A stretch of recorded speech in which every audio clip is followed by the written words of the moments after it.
I'm coming for all of you.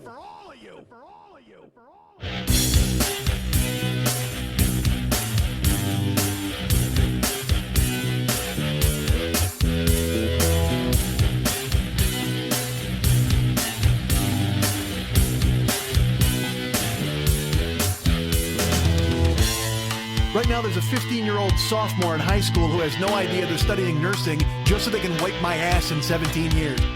I'm 50 and single. That's a fantastic combination. I'm going to spend my golden years dating a handful of spit and a jug of Astroglide. Hey, what's happening? Mike Schmidt, 40-Year-Old Boy Podcast. Guess who's not dead? Why, it's me, Mike Schmidt, your friend, your internet chum. I'm not finished. I know some of you thought last week, hey, that guy's going to eat a bullet salad, but I'm not. Why? Because I'm not courageous enough to do it. Oh, don't think I didn't spend the last 6 days with a gun in my mouth spinning the fucking chamber, but every time I pulled, I missed the bullet. How the fuck does that happen? The only thing I'm good at in my life is Russian roulette. Although I guess you would wait, are you good at it if you don't kill yourself? Yeah, I guess so, because you're trying to win. That's the whole point. You don't want to die. Like those guys in The Deer Hunter. I mean, Walken's not good at it. De Niro's good at it, right? As I throw it out to you guys to crowdsource you and your opinions on Russian roulette. But it's the thing is I spun, and then clicks all week long, just a bunch of clicks, which normally is a good thing on the internet. That's what you want. You want clicks, you want eyeballs, you want GUI interfaces, and you want to engage everybody. Is that GUI interface even a thing anymore? I learned that at Load a million years ago when I started to get into this business. Back when I knew that back when the internet was at its infancy, ladies and gentlemen. That's when I strode in and I started to write 50-second comedy sketches for a website that would load as you did fucking work. The dumbest idea in history. And I don't know if I've talked about this. The guy who ran Load was like the worst person I ever met in my life. I found him. I mean, he's on fucking Twitter. I must have mentioned this because I know I talked to somebody about it, and I don't talk to anybody but you guys, so it had to be fucking you guys. Guess who's not dead? Why, it's me. That's right. I'll repeat it. It's worth bringing up to your ears again. Although I guess you pretty much figured that I wasn't dead if I'm sitting here talking to you now, unless I'm coming to you from beyond the grave. Could that be possible? Could somebody put their USB port on my fucking grave and I'm conveying you a message through my gravestone? I'm not. I don't have a gravestone. Why the fuck? That's all right. Look, let's talk about that. Let's talk about cemeteries. First of all, big waste of fucking land. Just throw me into a ditch. Throw me into a sewage drain. Just toss me over a cliff. Feed me to wolves. Wouldn't that be good? That helps the fucking environment, the ecosystem. If you feed me to wolves instead of putting me in the ground. Because you know what? I don't want to be a wolves question mark. I want wolves to know that I'm food. If wolves come into a cemetery and they sniff around, they see my gravestone, they're like, is there food under there? Yes, there's food under there. Unfortunately, it's locked in a pine box and 6 feet of dirt. But if you throw me to them, I don't want to confuse wolves in life or in death. So why not just throw me to them and they know that I'm food immediately? So I don't want speculative wolves going around my gravestone is my point. If I've got a headstone and a box and a 6 feet of dirt, that's just going to confuse a wolf. It's going to make him tip his head to the side. And while that might be cute, it's not going to be anything that's productive for the world. Just throw me to the wolves and let them chew me up, for fuck's sake. And then later on, some kid will find my bone in the woods, and then they'll have like an unsolved mysteries about me. But then someone will go, look, it's not an unsolved mystery. He said right on his podcast that he wanted to be thrown and eaten by wolves. And someone will go, what's a podcast? And then the aliens will put a finger in his ass, and then everybody will go, oh my God, he got anally probed. But it turns out that that's just fucking Tuesday in the future world. I mean, when people are being fed to wolves and then getting anally probed.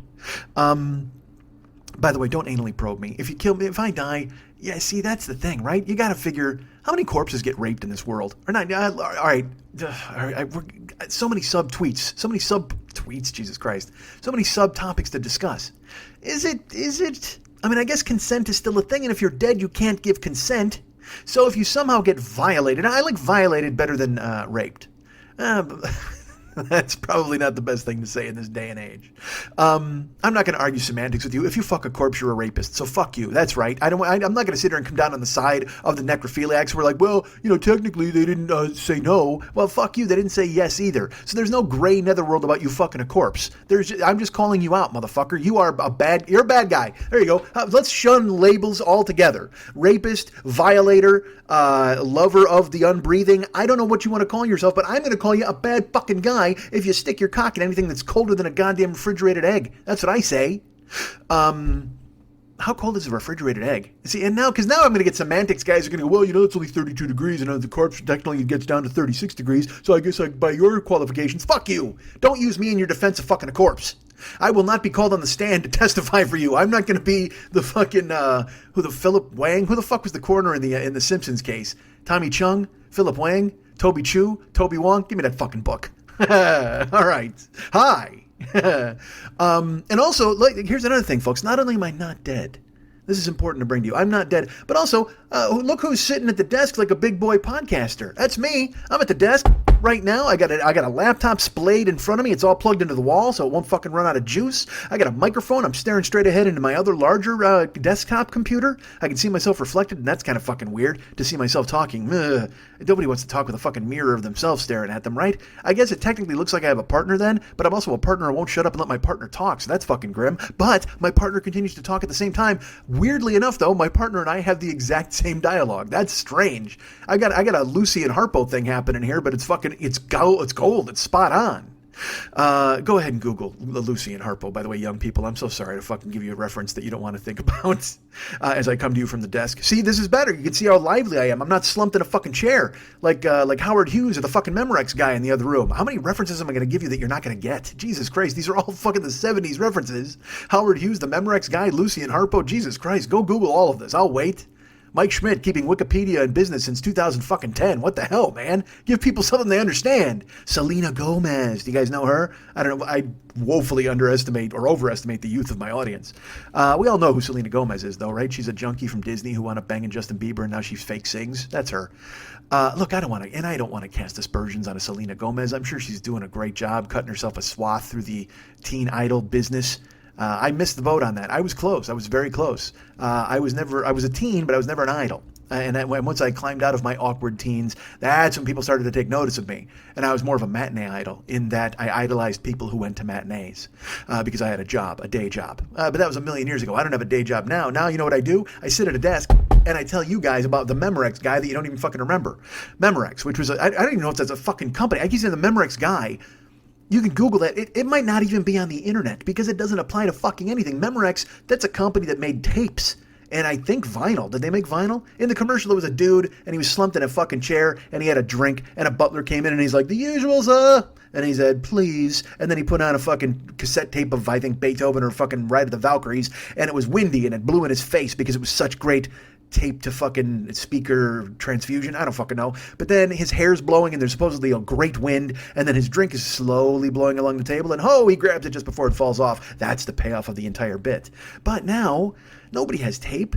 Any Memorex product is in a landfill somewhere. In a landfill or it's buried underground with me. Feed it to the wolves. Feed me and Memorex to the wolves. Is it live or is it Memorex or is it wolf food? Who knows? Let's figure it out. Flip a coin. But Memorex doesn't exist. Although I know there's this vinyl fucking revolution. I don't know what I want to call it. Just more people trying to disguise themselves from their lives and not having to pay attention to the terrible things that they have to focus on.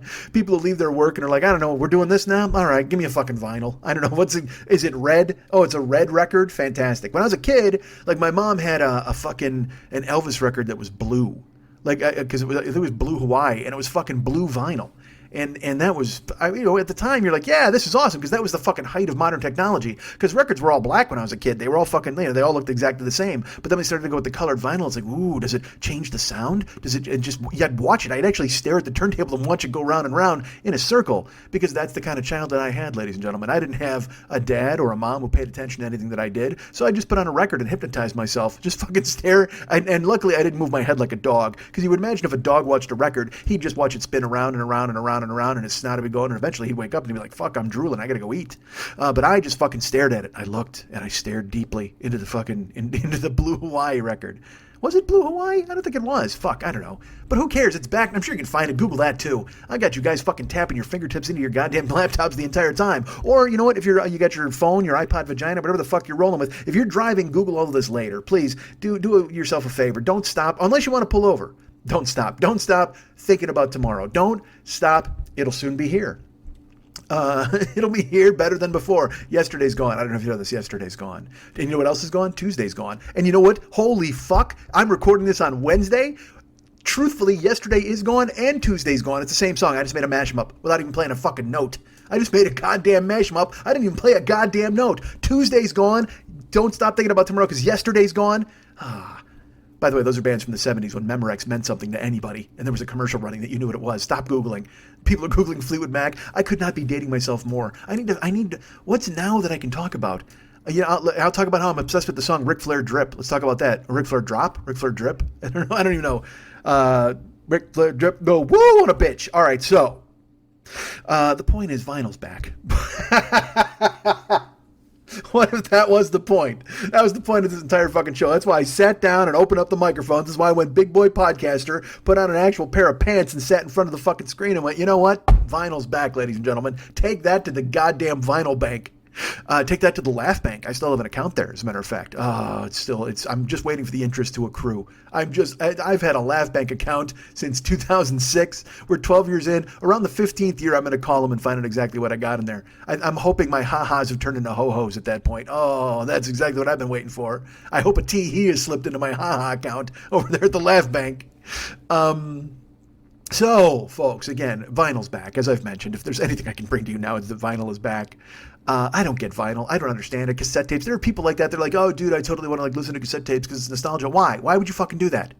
You literally have music that flies. It's sharper clarity. It comes right out of a robot's ass. Why would you ever want to fucking put in a cassette tape and have to spool it with a pencil later once your fucking cheap-ass cassette deck ate it? I don't give a fuck if you got a Moonrock cassette deck. What was it, the Moonrock? Who did that bit? Is that Steve Martin? A Moonrock needle with a Gugelphonic stereo system? Whatever the fuck. Fuck vinyl and fuck tapes. And I know you guys, you're going to write my buddy Pat. He's a fucking huge vinyl guy. But vinyl is just...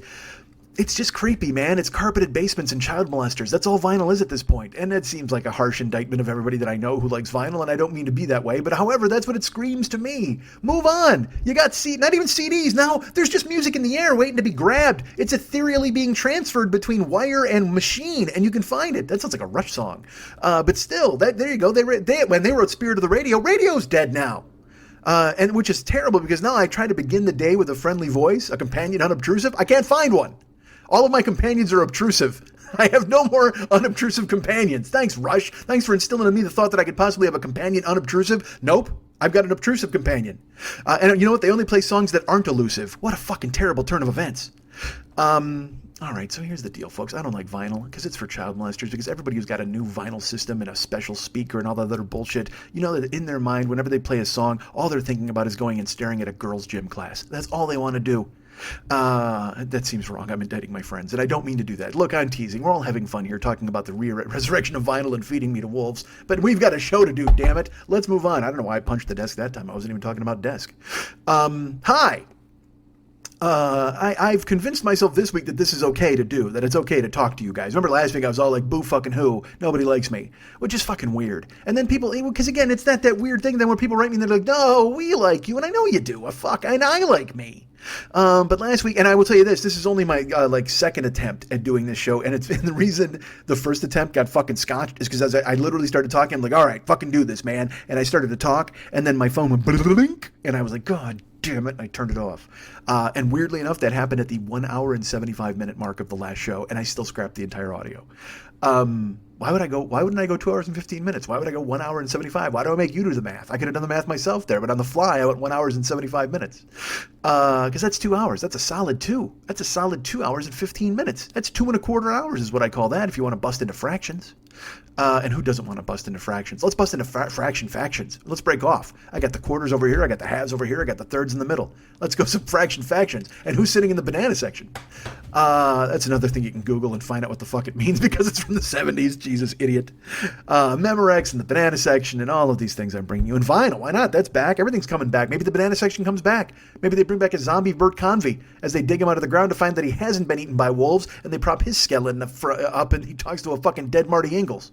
What was that, Tattletales? I think it was. All right, why am I telling you? You should have Googled it and been excited. I should have had a contest. Duh, go ahead, Google the banana section and find out what that's from, and then see what Marty Ingalls has to say about it. Marty Ingalls was married to Shirley Jones. Let's talk about this for just a second. Marty Ingalls, he was just a... He was a human propeller hat. All right, he was just a fucking goof. That's what Marty Ingalls' whole shtick was. You ever see? This is Marty Ingalls. Literally, if someone said, "Hey, who's Marty Ingalls?" I'd do this. That's who he is. He's like a weird noise. He's like one of those party horns, but as a human. Marty Ingalls was just a dope. Of course, he grew the wacky mustache and he made strange noises and he was like, and he fucking drooled and all that other bullshit. And look, Perhaps there was a more sophisticated Marty Ingles early on in his career that I don't know about. All I remember is dopey Marty Ingles, who was a fucking idiot late in life. However, Marty Ingles did do one smart thing. For some reason, I have no idea why, he was able to fucking rope in Shirley Jones and marry her. Shirley Jones was the mom in the Partridge Family. And I know you're thinking to yourself, well, she's all old and decrepit. Dude, do me a favor. Go watch the Partridge Family. How old is this show, by the way? Fuck, don't do that. Well, yeah, fuck yeah. I don't care. I'm in. We're all in at this point. We've already brought up Memorex and all sorts of bullshit from them. You're Googling anyway. Let's throw an Ingles at you. So Google Marty Ingles and look at what a fucking dope that guy was. He's the guy that you would cast in Hogan's Heroes if you needed the Kaiser to wear like a pointy helmet. And he'd come in and act like a dope and he'd step on a rake and everybody would be like, duh, it's Marty Ingles. He's hilarious. Yeah, he was 1972 hilarious. But then you get 1 second past 1972, 1973, and 1 second. Everybody's like, who the fuck is this idiot? And why are we booking him for anything? But he stayed relevant because he was fucking banging out the fucking Shirley Jones and the Shirley Jones. I'm comfortable with that. I'll call her the Shirley Jones. He was banging out the Shirley Jones. Fuck yeah. She was getting railed by a Marty Ingles, and that's fucking unfortunate. The only thing that does is give hope to every other fucking schlub in the world that he could somehow tag fucking Mrs. Partridge. Whoa. Because I'll tell you what, again, Shirley Jones, you're like, nah, dude, go look at Shirley Jones. And again, this will sound terrible. That's not going to sound terrible. Just fucking, it's true. I taped the Monkees. All right, the Monkees are on I got some new network on DirecTV. You know me, I'm Kona, but I've moved on. I've decided to stop taping Mannix and fucking Cannon because I went, you're just wasting time. You're wasting your life watching these things from the past. However, the Monkees are different because the Monkees I can either watch or I can fast forward through to the music parts and then watch all the silliness ensue because the Monkees are just fucking, it's just the Three Stooges. It's fucking gorgeous, but with great songs. What if the Three Stooges had a band? That's exactly what the Monkees is. What if the Three Stooges had a band and a lot of young girls wanted to fuck them? Because no young girls wanted to fuck the Three Stooges. There was nobody lining up and spreading them for Larry. That was never happening. Nobody was just like, oh my God, I can't wait to him to get his bald fucking head buried between my thighs so I can grab that curly hair around the sides and just plow his face directly into my fucking baby house. Nobody's thinking that about Larry. And Mo too. Man, imagine that. It's just awful. Look, if you're looking down at Mo going down on you with that fucking, like that squinty eye, because then you're just thinking to yourself, is there something wrong with my pussy? Like, what's happening? I mean, this guy's making a face. No, that's just fucking Mo's face. And plus, it can't be good for any woman to get eaten out by any of the goddamn Three Stooges because their cheeks are all calloused from the slaps. That was the story you read. Because fucking, Mo's really hitting Curly and Larry and those guys are really getting fucking smacked around. So their faces got calloused. So it was almost like they were, imagine, like I go to the gym and I got calluses all over my hands because I'm a fucking monster. Come feel my arms. But their faces had like calluses. So if a lady's like, oh yeah, please, Larry, go down on me. Even if she somehow got past the hair and the baldness. Even if she got past the Mo squint. But she's got to go ahead and she closes, because again, look, if you're good at it, you're getting ladies going and they're just kind of squirming around and you're holding their hip bones and it's fucking phenomenal. And then they're kind of get their feet up on your shoulders and then they put their whole legs over your shoulders and it's fucking fun. It's so great. And then they fucking squeeze their thighs around your head and they're holding your hair and it's just, and they're fucking into it. But when a lady squeezes her thighs on like Mo's face or Larry's face, it's all calloused and it's gonna be scrubbing up their fucking lady thighs and nobody wants that. Nobody wants a scratchy lady thigh. Because again, it takes them right out of the thing. They're concentrating on all the good work that Mo or Larry are doing down there with their stooge mouth, and then sure enough, you get a cheek fucking slice on your goddamn thigh, and you're out of the business. You're like, I can't do this. I can't fucking stooge. I can't fuck a stooge because look at that. I wind up with cut up thighs. The exception to this, by the way, is Curly. I don't give a fuck how callous Curly's face is. You want him to go down on you because you know he's going to be good at it. Because he's just going to get out there and that move alone right there. I use that. That's actually, I won't lie to you. That's in my repertoire. I try to silence it a little bit, but if you do it directly into the vagina, if you just kind of yodel right into the valley, they don't hear it because they're actually into it. And maybe, you know what you do? Here's the thing. Oh, this is a good move. You know what you do? You put a blindfold on your lady and then you put a couple of earbuds in her ears and you play like her favorite song. And then you just let your mouth go to work all over her entire body while she's just fucking there, present. So you kind of like dull her senses up top, but then it enhances her senses down below. And then, but it also, it sounds like that, but what it really is, it's so she doesn't hear me go into her vagina. That's the whole thing. Ladies, if I do that, if I put my charm on you, I don't know who's listening to this, it's ever going to be involved in this. I don't ever see any of you getting slipped a Mickey and passing out and having me go, hey, this is a good idea. I don't think anybody out there is going to send me some invitation. Go, yeah, you know what, Mike? Why don't you come over and go down on me? That'd be a good plan. But if you do, for fuck's sake, and I pull out that move on you, and I'm like, you know what? What's your fucking hot sex song? Let's put it on, Let's throw this Walkman on you. Let's throw this Discman around your neck. Let me get my Memorex tape and throw that in here. We'll throw it around your neck and just start you fucking listening to whatever Def Leppard album that gets you off. And I'm going to go, no. That's what I'm going to do, man. And you're going to come all over my face. It's going to be phenomenal. All over my calloused face. And then I'm going to rub it in there like a moisturizer. And it's going to fucking soothe my calloused face. So let's put it this way. We both benefit in this transaction. You get off several times and you fucking juice all over my face. And then I rub it in and the calluses go away. And then I'm able to film again in 4 months when Mo calls me up and goes, hey, you want to make some more money? And I go, Jesus. Hi. All right, so this is what happens when you come to the desk. Over there, I'm all slumped in a chair, and I'm thinking to myself, well, there's no point in doing any of this. It's all comfortable. But now at the desk, I sit in my office chair, so I feel like I'm actually at work. And oh, I am at work. This is clearly me at work. Let me tell you about this dumb thing. It's not dumb. I don't want to see, I can't, this is you know me. I try to I cut my own fucking throat on stuff all the time, and I shouldn't, because this is awesome. But as you know, I wind up talking you guys out of liking me or other people. If people ask me about the podcast, I'm like, well, trust me, there's other podcasts out there to listen to. It's the dumbest, most foolish approach of all time. But a business opportunity has fallen into my lap. And I can't believe I'm telling you about it because you know what? I'm going to do this. I have to do this. It's so funny. There's a smudge on my computer screen, and I'm literally grabbing something to wipe it off as I'm talking to you. All right, now it's gone. I don't know if I should tell you this now or tell you this later. Fuck, I'll tell you now. My buddy Bob Gillespie, Bobby G,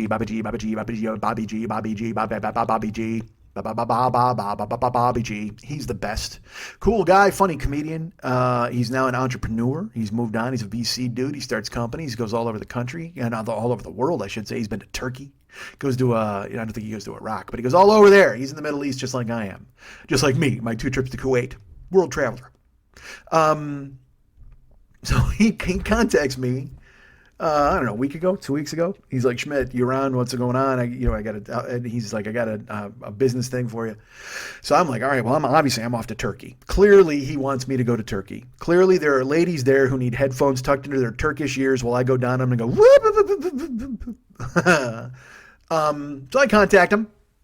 And it turns out he has a friend who has a company. And I'm now part of it. All right, so I without getting too much into the details, well, which is dumb. I have to get into the details. There's an app. Remember when I had that Anchor app and I told you to put that on your phone? That was a mistake. It wasn't a mistake. It was awesome at the time. But unfortunately, then they were like, how come you didn't have 10,000 subscribers in a month? Well, I don't know, because people don't like putting shit on their phone. But guess what? Here I am bellying up to the old microphone to tell you once again, time to put something else on your phone, right? Isn't that what you want to do? Don't you want to go ahead and take up as much precious storage space as you possibly can with ways to make me money? That's it, exactly. You're thinking to yourself, oh, if only there was a 40-year-old boy app. We actually looked into the back for a while. We were like, what could we possibly do? Hey, let me throw this out there. Who out there invented a video game of me? Remember that? I apologize. Look, I've let all of these things fall by the wayside. And then I think I actually put out the call again to this person, and he may have recontacted me. And again, I didn't contact him again. So he probably decided, you know what, fuck this. I hope this guy gets eaten by wolves. And I wouldn't blame him if that's what he thought. But honestly, there was a guy, he made a video game of me, and he made like a little Schmitty walking around, and it was like around a circus or going to a fair. I don't know. It was fucking amazing. And it was 8-bit or something like that. You could play it on your computer. And I was like, this is awesome. And then for some reason, I probably because of me, it never went forward, or I never did the things I needed to do, because I think I'm going to ask him, well, what does this entail? Like, how do we do this? Because I don't know the first fucking thing. Like, Gio's always these guys, he's got ideas. He's like, man, you got to do this. And I'm like, all right, well, let's do it. He's like, okay. And I go, okay, well, what do I got to do? He's like, you got to do this and this and this and this and this. And I'm like, fuck, that's a lot of this. Can I do any of that by sitting in an easy chair and pretending I'm in a Memorex commercial? Is there anything I can accomplish by doing that? Because then I'm on board. That sounds like a solid business plan. If you were like, Mike, do me a favor, sit in an easy chair and do nothing. Pretend you're in a Memorex commercial and the money will come rolling in. I can handle that. That is right up. That's right on my resume. It's actually the top thing. What are your qualifications? Can sit in easy chair pretending to be in commercial from the 70s, and then in parentheses Memorex. I do that at the end because they don't want to know what the fuck commercial it was. And then when you see Memorex, they think that's a swear. Like literally, that just sounds like a swear word. You Memorex. But I found this possibility. I found this. Look, I'm involved. All right, I'm now involved, and I'm gonna involve you guys. And you can do this. You don't have to do it. I mean, I would love if you did it. There's a guy. He has an app. It's an app you can put on your phone called Cameo. Go ahead and find it at the iTunes store. Go ahead and find the Cameo app. You can actually find their website, too. They're also available via the regular World Wide Web, via the information superhighway. You can find them via Google. Look, you're already Googling. That's the whole point of this show. If you're already Googling, then Google Cameo. Now, you're going to find a guy with a high top fade and a codpiece. That is not what we're talking about here. Word up. Although if any pretty ladies from around the world want to call me up, I've got a weird thing to show you, so you should probably tell all the boys and girls. And that weird thing I'm going to show you goes, woo, boo, boo, boo, boo, boo. That's what, that's the song. That's actually, it's weird that I brought it full circle. That's the song that goes in the headphones when I go down on you. I throw Word Up by Cameo into your ears, and I go down on you. Boom, don't go pretty ladies around the world. Got a weird thing to show you, so tell all the boys and girls. I have just mashed up Cameo and the Three Stooges. I'm walking the fuck out. I don't care. Nobody can top that in podcast land this week. Where are you, Onion AV Club review team? How are you not reviewing me, for fuck's sake? I just mashed up Cameo and the Stooges. Actually, just Cameo and Curly. I didn't mash up. There was no Larry in that bit. There was absolutely no Larry in my Cameo Curly mash 'em up. The fuck was I talking about? Cameo. All right, so here you're going to Google Cameo, and that's what's going to come up first of all. And then also that little fucking pendant that looks like Oil of Olay soap. That's going to come up as well. Or is that right? It's Oil of Olay? That's a Cameo, right? With a special lady jewelry with a little pendant, and it's got a raised kind of a bust of a chick on there. You're going to skip that. You're going to look for the Cameo app that says, I can't remember their tagline. It's something like, this seems like a good idea right now. That's what it's called. This seems like a good idea now. Call me again in 10 days. Here's the deal. Here's what Cameo is, ladies and gentlemen. If you're sitting to yourself now and you're thinking, man, what could it possibly be? What could Cameo, what is Mike going to bring to our attention? What is Mike involved in now? Because we always trust Mike. I mean, that Anchor app was a huge hit. It wasn't that? That was we knocked that out of the park. Well, here's a thing called Cameo, ladies and gentlemen. Now, the Anchor app, but I was generating content every day and trying to get people on board and stuff. Well, this Cameo, they're not like, hey, man, we need your eyeball. Well, they want me to have eyeballs. They certainly want people to be engaged. They want people to be involved. Here's what Cameo does, folks. I went to the website and I browsed, and I looked around, and it turns out that there's a ton of people involved with Cameo, tons of people that you may have even heard of. If somehow you really like YouTube or somehow you really enjoy the 12th man on an NBA team, then you absolutely know what Cameo is. Here I am cutting its balls off. I haven't even tried the goddamn thing, and yet I'm excited because this is a site made for me. This is a system of engagement made exactly for me, folks. Here's what Cameo does. You go to Cameo, you browse, you think to yourself, look at all these people. Actually, before that, let's not even go to the Cameo site. You're home right now, and you're thinking to yourself, well, my brother Larry's getting married tomorrow. Why is it Larry? Larry's stuck in my head from the Stooges. It's a new guy, Seth. My brother Seth is getting married tomorrow because you're young. I want to appeal to you young people. There's no old Seths. No Seths died in World War II. I can guarantee you that right now. That's another thing for you to fucking Google. I can guarantee you, nobody with the first name Taylor died in fucking World War II. No Seths died in World War II. A lot of Jims, a lot of Roys, a lot of Carls. That's who died in World War II. There were no Justins who died in World War II. However, with Cameo, well, before we get to Cameo, you have to be home brainstorming. You have to be thinking of why you would need some service that Cameo can provide you, right? You're home right now. You're thinking to yourself, my sister Tegan is getting married this weekend, and I love her. I love her to death. Oh, my Christ, I love her. I love Sarah. I love everything about them. I love Ampersand. I love everything about this whole group, this whole threesome they formed for themselves. And I'm glad they're finally tying the knot. I'm glad they're finally stepping on the glass. I'm glad they're finally jumping over the fucking limbo bar or however the fuck other people get married. I'm glad they're doing all of these things. And so I want to get them something special for their marriage. Now, I could go to Teavania and buy them some tea that nobody would ever drink in a million fucking years. Literally tea that tastes like furniture polish. I would love to get that for them. I'd love to get them a tea set because that's what ladies like, but yet at the same time, that's not what anybody likes, and that's just me being biased and thinking that a lady would like it. You ever walk past Teavania and there's that poor teenager outside just trying to go, here, try this ginger thyme cardamom broth. Oh, man, you are so lucky I don't fucking clothesline you. The only reason I don't is because you're holding a pitcher of hot liquid that might accidentally get on me when I knocked you to the fucking ground. And I apologize for thinking those thoughts about a teenager, boy or girl. But T-Vania, what a mess. Because again, we all know tea's a bag of dirt. And then you make a fucking specialized joint with tea bag of dirt, a whole bag of dirt store? How much dirt is there in the world that you're going to turn into a beverage? Jesus fucking Christ. We need this dirt to bury me underneath the ground so wolves don't eat me. Check that. We need to dig it up and make me fucking available for wolf food. Go ahead and keep all the dirt you want to make a tea bag, baby. T-Vania. What a stupid name, T-Vania. You should have come up with something else, right?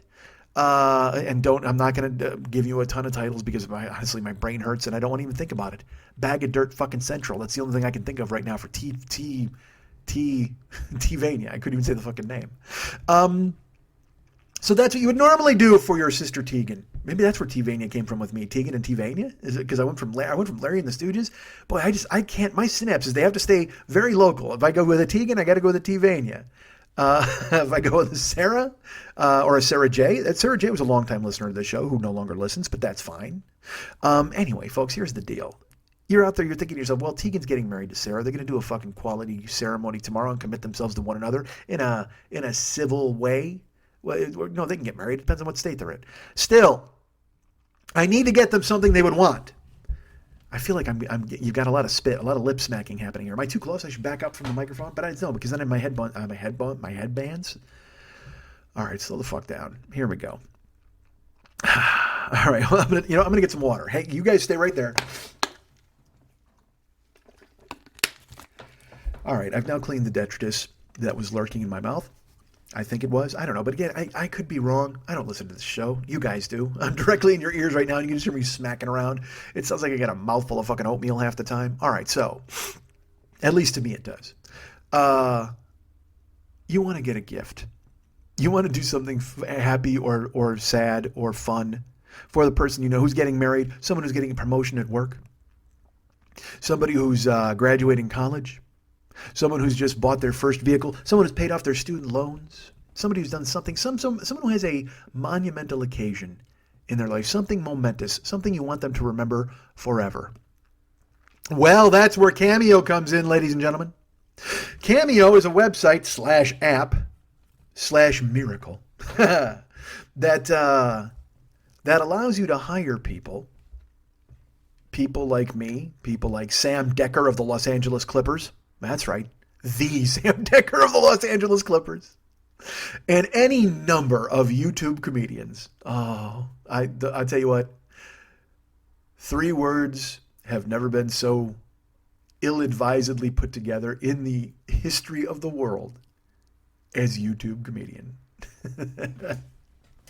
Breakfast Nook Nazi. Nope, sorry. I still think YouTube comedian more offensive. So anyway, at Cameo, here's the thing. You can hire any number of YouTube comedians. Literally, this is it.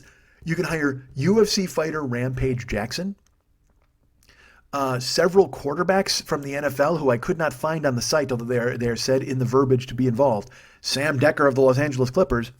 And then a pile of YouTube comedians. You can bring them on board. And what you do, here's what you do. Or you hire them, and like I said, say it's your friend Jim's high school graduation. You're like, I love Jim, but you know what? I always wanted to give Jim the business, but I just don't feel like my business is worthy of giving to Jim. However, I can hire a professional, quote unquote, and have him give the business to Jim. Or you could just have somebody congratulate Jim. Or you can have somebody just swoop into Jim's mentions and go, hi, Jim, happy high school. Whatever the fuck you want. You can find somebody at the Cameo website and hire them to go ahead and get involved in roasting people. Because, I looked at some of the videos, and it turns out that there is a woman on there. I'm not casting aspersions, whatever works. Her reviews are fantastic. But there's a YouTube comedian, a woman, who she will call you or send you a message as Tammy, which was that Megan, who the fuck's her name? Melissa McCarthy. Melissa McCarthy made a movie called Tammy, and I think it was a redneck lout, like a lady who you wouldn't really want to go ahead and have. Look, let's put it this way: a woman who would absolutely not appreciate a gift from T-Vania. That's who Melissa McCarthy's Tammy was. Well, now there's a YouTube comedian who also does Tammy and will call you and tell you what a fucking jagoff you are, and then congratulate you for graduating high school.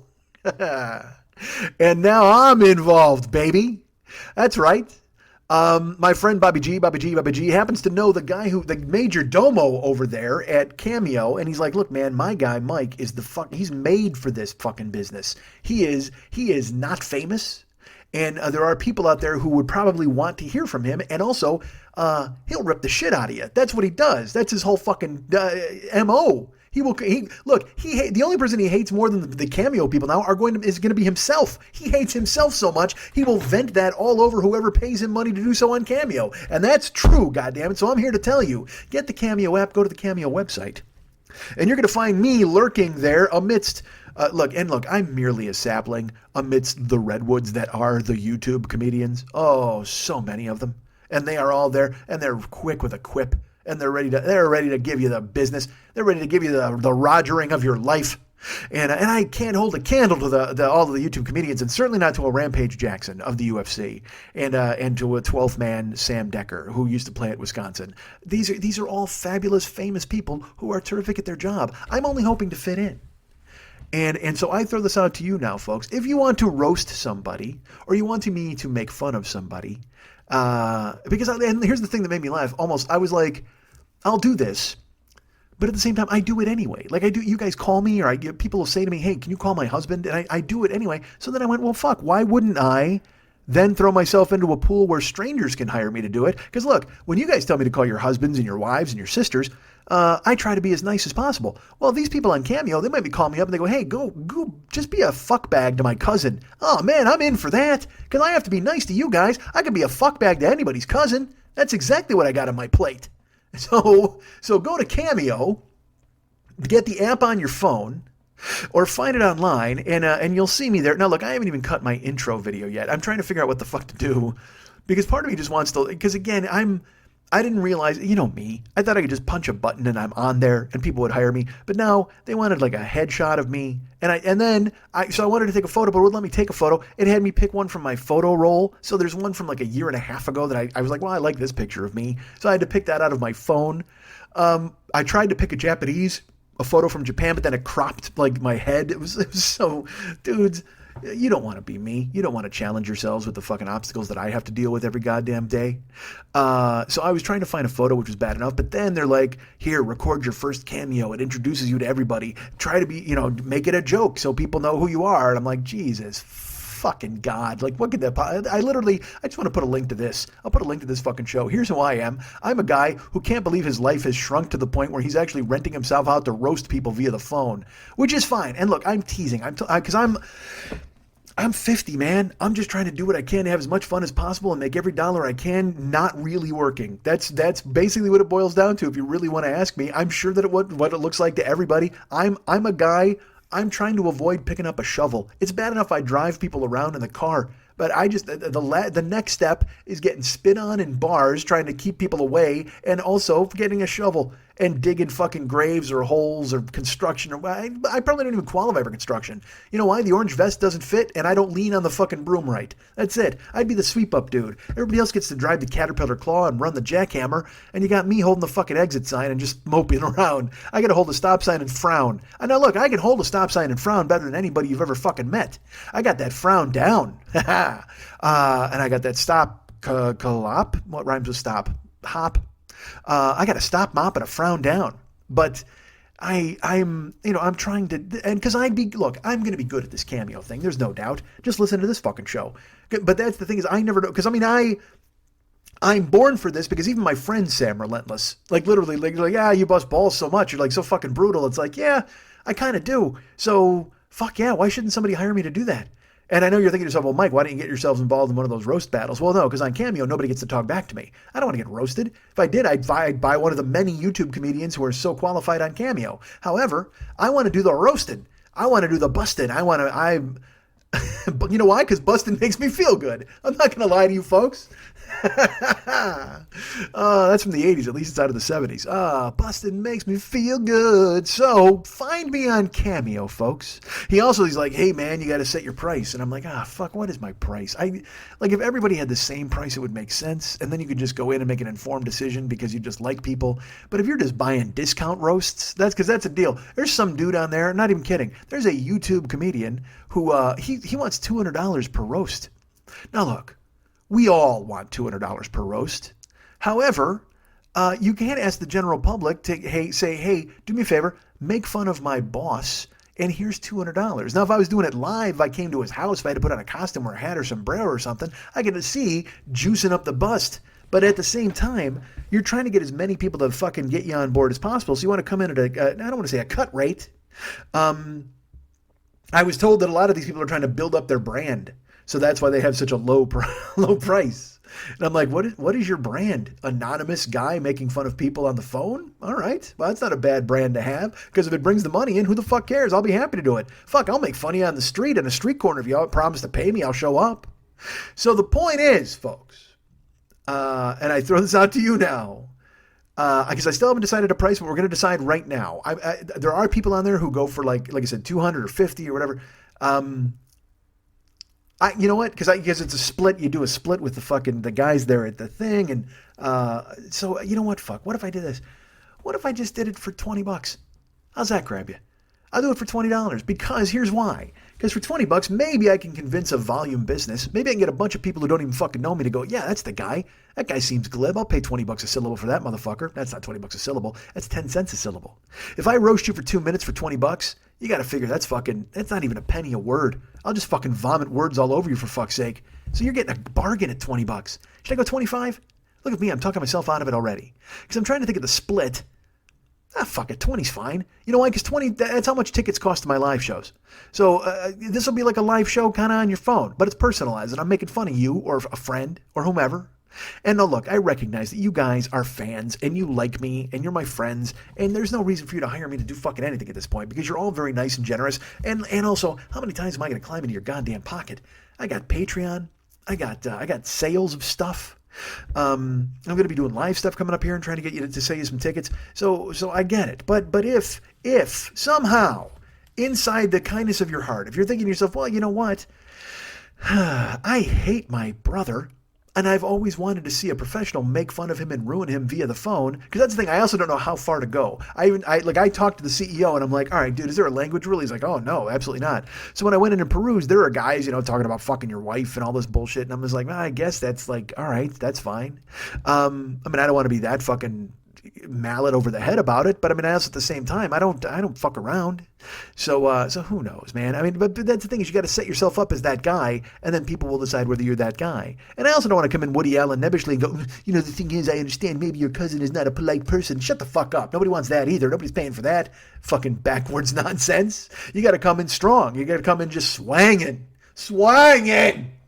and land some death blows on this fucking guy. But at the same time, is that what people want? Why do you want to pay me to come in and fucking ruin everything? I don't know. It just seems strange. But I don't give a fuck. I'm out there. So I'm on Cameo, guys. Right now, I'm on Cameo, lurking, waiting for you to come along and go, hey, here's $20 to make fun of a guy I met once. Here's $20. Hey, I went to college with a guy, and he kind of smells. So could you tell him he smells? Here's $20. I'll be that guy. You know what? That's who I am. I'm the conduit.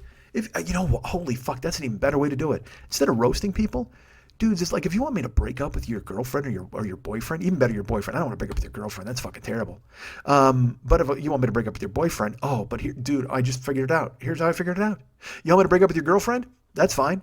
Put earbuds in her ears, go down on her, and have me and just play me while you're finishing her off. That's fucking perfect. You get her. She's coming while you're going. That's fucking perfect for you. I'm not going to lie to you. I'm very proud of you're coming. She's coming while you're going. That's in the moment, folks. That's the kind of magic you'll get if you book me on a Cameo. If you jam your earbuds in some naked girl's ears and you go down on her, and then boom, there you go. I'm telling her, hey, sorry. I don't think this guy, that guy was right now down between your thighs. As good as you feel right now, he's not feeling that good. So he's going to go ahead and take off. See, that's fucked up. I'd rather be the guy breaking up with guys for the girl. So do that. If you want to plug some earbuds into your man while you go down on him, and throat that fucking guy while I'm telling him that you're getting out of his life. Hey, buddy, enjoy this. Enjoy this. It's because it's the last one. Certainly the last one you're going to get from this fucking amazing chick, because she's off. She's gallivanting into this fucking distance because you're terrible. You're a terrible person. See, look at this. Now I'm already talking to you to give me $20 because that was a bad effort. That was not a good effort. But that was a fledgling effort. So at the same, so that that was the Benjamin Raspail of me doing Cameo. But I'll soon get to be a lector. I'll be a lector eventually. But that was a Jamie Gum, Benjamin Raspail effort. All right, so here's the deal, folks. Dude, go ahead. That was eventually I'll have a Catherine Martin in the well in my basement. Eventually I'll have a basement. Eventually I'll have a well. Hold on, I've got some weird indigestion thing happening. Did you hear all that happening with my voice? I was trying to fight it off in the moment. I've got all sorts of bile trying to struggle its way out of me. That doesn't make any sense. All right, so hi. I'm on Cameo. Download it to your phone and then hire me to make fun of your friends or your non-friends. See, I think Cameo's got a lot more of a future if you just buy it for random people and it just shows up in their mailbox. Because I would say this, I get fucking junk mail all the time because you motherfuckers sign me up for lists and I don't fucking get why. I guess that's funny. But there's some company out there called Bag of Dicks. Not even a joke. And they will send an anonymous bag of gummy dicks to somebody to tell them that they're a bag of dicks. And I don't know if they make money. I don't know if anybody, because I mean, that just sounds like, it sounds like five guys sitting around and they went, hey man, stupid people have money too. How do we tap into that market? Well, let's make a bunch of gummy dicks and send them anonymously to people that they hate. Oh my God, you're in. Because that's where we're at now as a country. That's the level of discourse we have. You're hiring guys like me to make fun of people over the phone. You're sending bags of gummy dicks to one another. It's a very competitive society. We're all at each other's throats. And so what I'm saying to you is, why wouldn't you want to have a professional on your side? You don't bring a knife to a gunfight. And you don't bring a fucking YouTube comedian to a Schmidt fight. So bring me into your life, goddammit. Have me be the Cameo guy. Wield me like a weapon. Send me to your boss. Send me to your uncle. Hey, were you molested by an uncle? Fucking hire me. I will call that motherfucker out. I'll tell you what. It's $20 to get me to call him. If you got an uncle who molested you, we can talk price. I might just show up at his fucking house. I'll go in and have a conversation with that young man. I'll be, hey, how you doing? And I will leave him in a fucking sad pile of tears and regret. Let's do that. Anybody who's been molested by an uncle and wants to hire me to get on the case, look at this. I've guy doesn't want to work at all, but now I'm also Dog, the fucking uncle molester hunter. That's fucking weird. Put a bounty on your uncle who molested you, and then and look, it's confidential. All right. If you hire me to go after your fucking handsy uncle, I'm gonna do it. Just out of the kindness of my heart. I mean, you'll still have to pay, but there still is kindness in my heart. And I will ruin him in a way that he's never been ruined before. And he certainly will think 2 or 3 times again before being handsy, because who knows what happens to his hands? Who knows? You ever had your hand stepped on by football cleats? Especially football cleats being held by a 340-pound podcaster? I'm wondering if that's ever happened to you. That's like, you ever been kicked in the head with an iron boot? No, of course not. Nobody has. Forget I said that. Is that from Airplane? You ever been kicked in the head with an iron boot? No, of course not. Nobody has. Forget I said that. Well, have you ever had your hands stomped on with football cleats by a 340-pound podcaster? No, of course not. Nobody has. Well, forget I said that. Well, nobody has up until this point.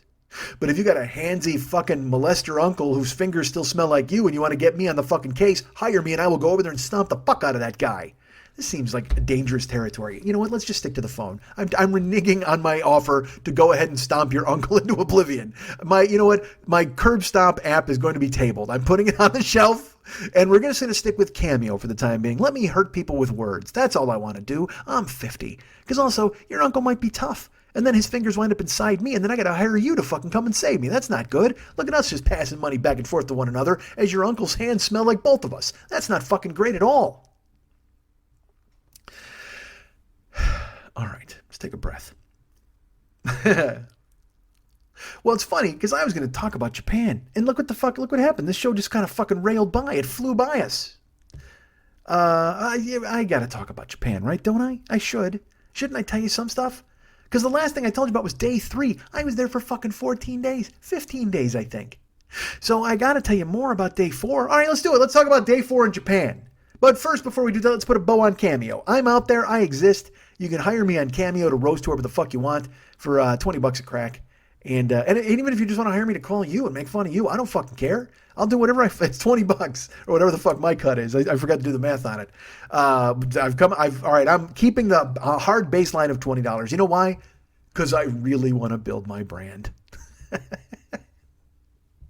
Wordy Jagoff. That's worth $20. That's building a brand. All right. I was in Japan. Did I mention that? I was there in January. Well, that's over a month to 6 weeks ago, for fuck's sake. Actually, I got home at the end of January, so it's been a month since I've been back in country. And I'm excited. I've brought you shows since where I've been either slumped into a chair or worried and whining, and I've been at the desk a couple of times. One time I had the flu. I couldn't even, well, it wasn't even the flu. I just had a fucking temperature and I couldn't bring you a show. But that's why we've fallen behind on the Japanese. And there's a nice gentleman out there.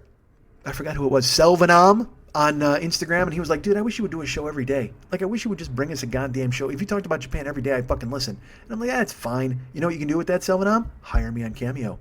$20. Cough it up and I'll call you and talk about Japan. Fuck. Remember when I had that fucking email and I was like, hey man, let's do a thing where I promise to call you if you buy this. And then I wound up calling people and then some of them were shocked and some of them were like, yeah, hey man, what's going on? I'm like, you're not giving me the reverence that I expected here, man. I'm fucking calling you, goddammit. I'm in a Gelson's parking lot calling your goddamn message machine. Talk to me for fuck's sake. Oh yeah, no, it's Mike. Hey, how you doing? What do you mean it's Mike? It's fucking, I'm the talent, motherfucker. That's what I'm going to be like on Cameo and people will be unfazed by me. I'm like, I'm the fucking talent. I was in Japan, folks. I went to Japan. Let's talk about day 4 in Japan. You know, I talked about day 3, and I told you all about the things that we did then and there and where we went and the things that, because we were on the go for all of fucking day 3. I think that was the baseball museum and fucking everything else, right? Wasn't that day 3? Went to the Tokyo Dome. We bought tickets. We went and bought the fucking Korakuen Hall. We were all over the goddamn joint. And then we wound up going to the robot restaurant. Jesus, it was exhausting. Everything that we fucking did in Japan. But that was only day 3, man. So then I come home on day 3 in Japan. You know, I'm staying with the guys, me and the Kuwaiti crew. It's various Abdullahs. There was just one Abdullah. It was me and Khalid. Let's reset the scene. It's me, Ahmad, Khalid, and it was Abdullah, and of course Muhammad was there. He was there. Was it Muhammad? Jesus Christ! How terrible it would be. I've forgotten who I went with already. Because they were the dads, man. They were the guys in charge of everything. They knew where we were going. So we went out for day 3 and we had a fucking amazing time. And then we got home and I was like, dude, I got to fucking, or no, it was day 3. Yeah, that's when I had did I eat? Was that when I ate? Jesus. See, this is what happens when you let it fucking drift away. I should have fucking realized. Keep better fucking notes. Well, I didn't have any notes. You know what I do is I go back and I look at the photographs and that's what I did. Well, I could actually do that now, I guess. Yeah, fuck. You know what? I'm gonna reset this. I'll be back.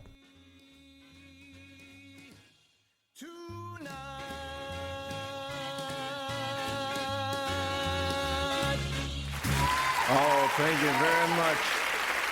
Thank you. Oh, thank you, ladies and gentlemen. Hey, everybody, it's Zellman. Hey, everybody. Hi, Bobby. Hey, Zellman, how'd that day go last night? Well, I don't think she liked me. Why not? Well, I asked the sign. What was it? She said it was stop. Clinkle clunk. Oh, Yeah, smell my hand. no. Hey, you sure like the ladies, Zellman. Oh, we got a hot crowd. I like all the ladies, especially this one in the front row. Hey, Skinny, how you doing? If you stood up and turned sideways, we wouldn't be able to see you. Harf, harf, harf. Oh, lady, I tell you what, I hope you're hungry. I'll make you not skinny. I'm going to feed you 1 cock and 4 skins. Ooh, ding dong. Oh, no. No, lady, I tell you what, that's a short skirt. Let me ask one question for you. Do you got a mirror in that pussy? Because I can definitely see myself in there. Ding dong! Slap my ass and call me Christmas. Take us home, Bobby Vodka. You got it. Fly me to the moon. Let me play among the stars. Let me see what spring is like. Now I wish I wouldn't have said I was resetting it, because last week I said it was episode reset and I was trying to avoid that term. No, I wasn't trying to avoid that term, but now that I think about it, I wish I wouldn't have used it. I wasn't trying to do anything. Believe me, go listen to the first hour of this fucking show and you'll see I wasn't trying, or first, where are we at, 50 minutes. Yeah, I was just talking in a fucking loop. And I could have bailed there. I probably should have bailed there, right? You know what, that's enough show. Who am I talking to? When there's nobody here, it's hard to gauge opinions. It's hard to gauge if I've gone too far, if this is enough, or if I've given you enough show. Or because I'll tell you this. I just did a podcast with a lovely new friend of the show. Her name is Cheryl Jones. And she reached out to me. I actually recorded a segment of her show. She does the Movies Made Me podcast. It's called Movies Made Me. I did an episode that ran, she caught me at Podfest. And we talked really quickly, and she did a compilation episode. If you want to go to iTunes and find her in there, But she's got I'm in one of the episodes. It's me, Jackie Case, and a few other comics. And she's had some great people. She had Clancy Brown on a show. She's done some yeoman's work. But then she wanted to do a full episode with me. So I said, okay, great. And we hatched it out. She wrote me like 2 months ago. And I said, how about, she said in February. I said at the end of the month. She came to my house. And we sat down to record. Was she here Monday? She was here Monday. So that's 2 days ago. Today's Wednesday. And by the way, when I started the show, the sun was out. Just so you know, I'm not parked, again, like I said, no easy chair. We're at the desk, and we're talking like grown-ups during the day. Like work. This is like a real job now. We're doing this. See, like last week I said, I got to make this my job, man. Well, here we are. We're all spiffed up. We've showered. We're dressed. Sometimes I do the show with no pants on. That's not a good way to be. You got to do the show the way people are intended to hear it, like a professional, for fuck's sake. I'm a goddamn professional. Yeah, you ever work with people who aren't professionals? You guys are acting like a couple of goofs. That's language that I can't use from Reservoir Dogs. But anyway, Cheryl Jones did the Movies Made Me podcast, and she's like, hey, can I do an episode with you? I said, certainly, come over to my house. And you know what that meant? I had to clean my house. And not that my house is dirty. My house is very tidy. Like the dishes are done and the laundry's done, things like that. But, for dusting and vacuuming and scrubbing in the bathroom, things like that, I got a girl for that, man. But right now, she's with child. Although she probably had that thing already, or not that thing, I don't mean that in a mean way, but she probably busted it out already, because when I talked to her, I tried to get her to come in January before I went to Japan, but she was, laid up because of her, I don't want to say illness, what is it? Her blessing. She had a blessing that laid her up, so she wasn't able to come over and inhale bleach fumes and scrub my shower. Fuck that, man. Who's this kid think he is? Learn about life early. Let that kid in the womb inhale some bleach and figure out what life is. It's a struggle. It's always a goddamn struggle that smells like bleach. And sometimes you got to go to a fucking Z-list celebrity's house and clean his house. Sometimes, you know what? There are two kinds of people in this world. There's the unborn and the talent. And sometimes the unborn have to come over here and suck bleach fumes to make sure the talent can have a presentable house for his next podcast talent activity, presentation, whatever the fuck you want to call it. But instead, my cleaning person was out. She's lovely and she's terrific, and I'm glad she had her feet in stirrups for the last month and couldn't come clean my fucking house, so I had to do it. So I did. I cleaned my bathroom and I cleaned my kitchen and everything was all squared away. And then when Cheryl came over here on Monday, she actually remarked, she goes, your bathroom is very clean. And I got to admit, I was proud of that fact that she said it, but also at the same time, I was a little thrown because, she does a lot of podcasts and goes to a lot of people's houses. What kind of hobos is she interviewing that have dirty bathrooms that would have a fucking woman come over and use their bathroom? Remember I talked last week about how I like to take care of people? I was like, I liked going to the grocery store because I liked buying things for Randy or for Jill or whomever was going to come over to my house. I fucking loved it. It gives me a purpose. It lets me take care of somebody. So when Cheryl was coming over, I'm like, I can clean my house and I can have water and yogurt and whatever the fuck she wants. So I cleaned my bathroom, cleaned the kitchen, and for her to remark on it, it made me happy and proud. And I was kind of like, oh, that's cool.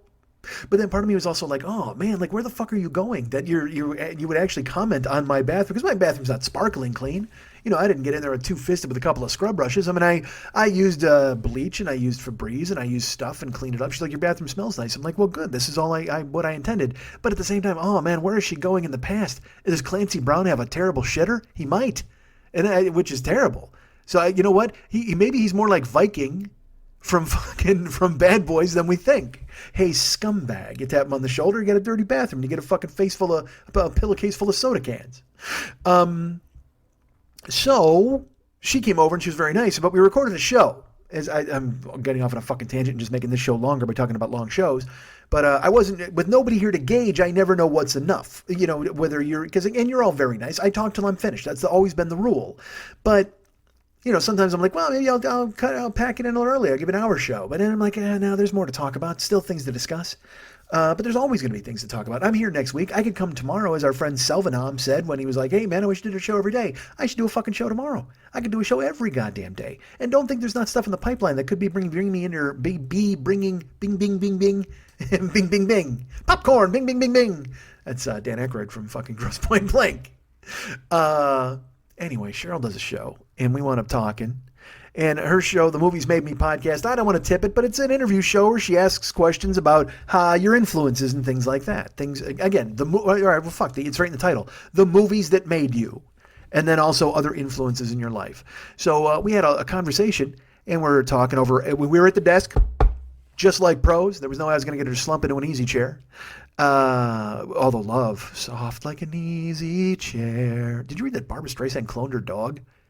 Like, I saw that fucking headline because I'm trying to avoid news in the world. But you know what? I'm not trying to avoid news of the world. That's what I'm not avoiding, because Queen's got a killer robot on the fucking cover and it scared the shit out of me. God damn it. So I'll avoid the cover, but not the music. I'll tell you this. I'm in love with my car. There, I said it. I'm in love with my car. And after that, I'll tie my mother down. All right. So anyway, here's the deal. Cheryl comes over and we're going to talk. And we're going to talk about stuff and be interviewed and all of those sorts of things. And we're talking and we're talking and then we're talking and continue talking. And then things are happening and we're talking and there's chatting going on and we're continuing to talk. And she finally looks down at her fucking control thing and she's like, man, we've been talking for like 2 hours.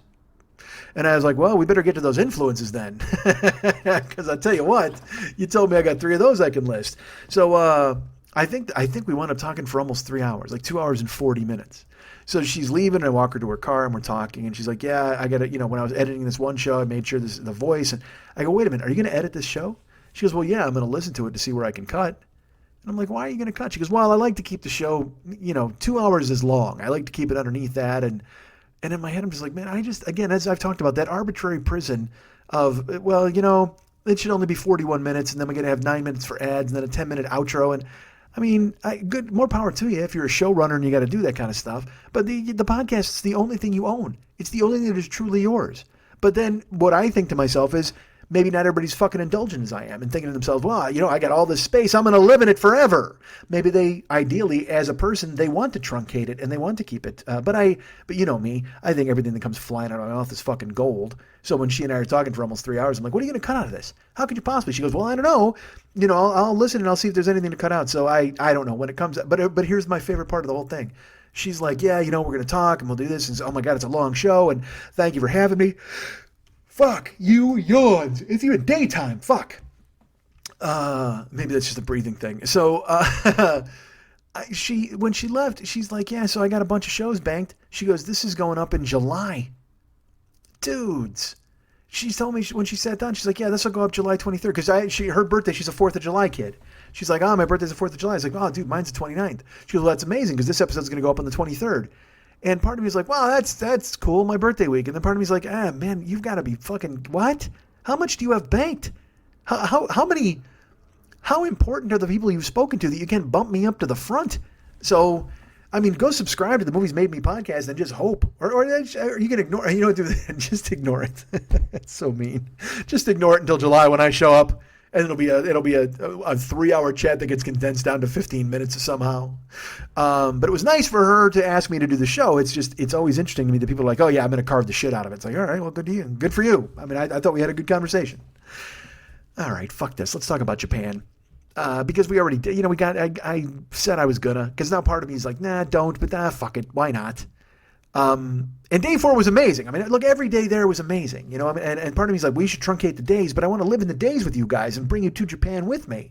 And I went and double checked and I was absolutely right. The end of day 3 wound up with me and Ahmad. It wasn't Robot Restaurant, man. It was at fucking Tokyo Dome when we had the fucking the sea urchin and the shiso leaf. Oh god damn, that was fucking awesome. That was just like eating a high five. It was so fucking delicious. So we got home that night.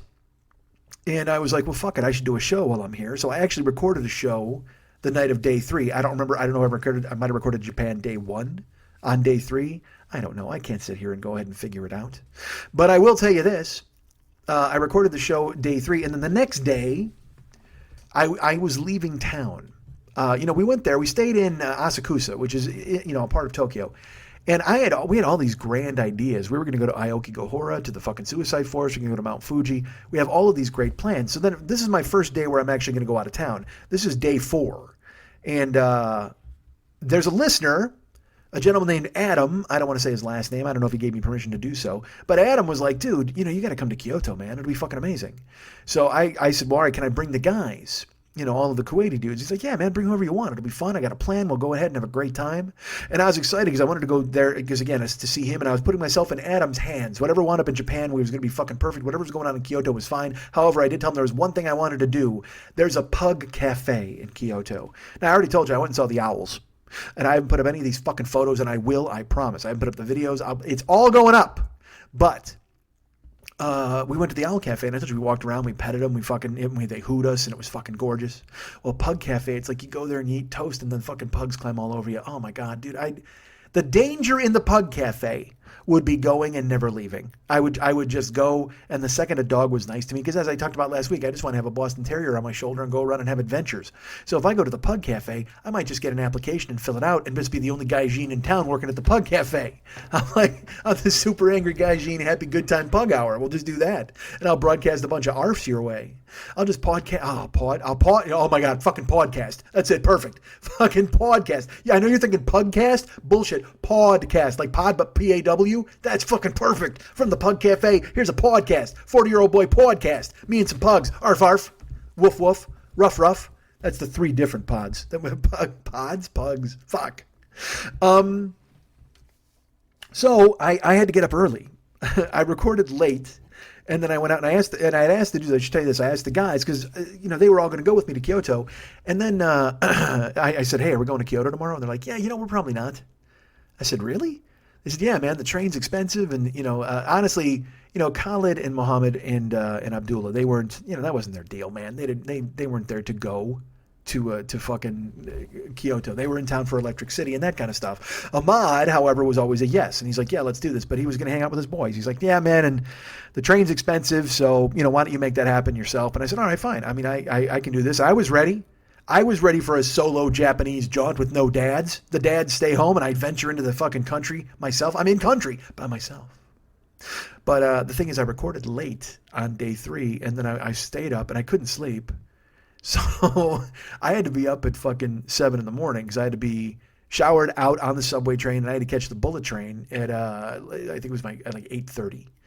So I couldn't sleep. I mean, I stayed up, and I finally I didn't go to sleep, dudes, until fucking 5 a.m.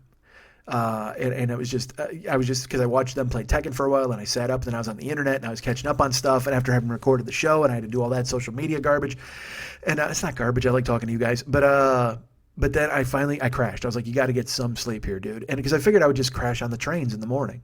So I slept, got up in the dark. Those guys were all crashed. Took a shower, got dressed, bailed.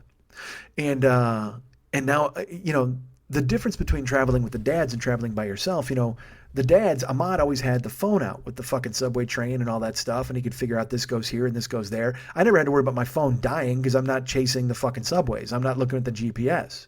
He was the guy in charge of it. Well, now I'm going to be gone the whole day, so I don't know how the fuck that's going to work. So I actually brought a charger cord. I brought my Mophie. I brought my fucking, I brought a bag. I brought my computer bag without my laptop, so I could have stuff to charge if I needed to charge it. I had to have the cords on me and all that kind of bullshit.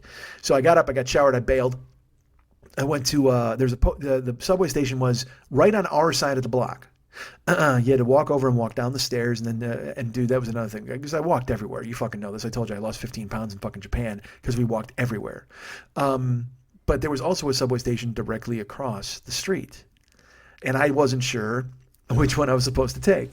So I got out and I walked. I followed the GPS, and it looked like it said cross the street. So I crossed the street. I got downstairs, and then I looked to see where the train was going. On the wall, they had an English translation, and it turns out I'm in the wrong fucking joint. Now, again, that wouldn't be that big a deal because the trains are always on time and they're always quick, but I got to catch the Shinkansen. So that's the thing is I got to get one subway train all the way to the fucking Shinkansen station and catch the bullet train. So I finally get out. I hustle. I actually run across the street. I go back down, and I make it. My subway train pulls up. I hop on the Google. Because you know what? Fucking Google Maps. Those dots. They drive me crazy. So I'm not good at following the walking. And it's just give me a straight fucking line. Put the dots away. That's just garbage. That's just Pac-Man.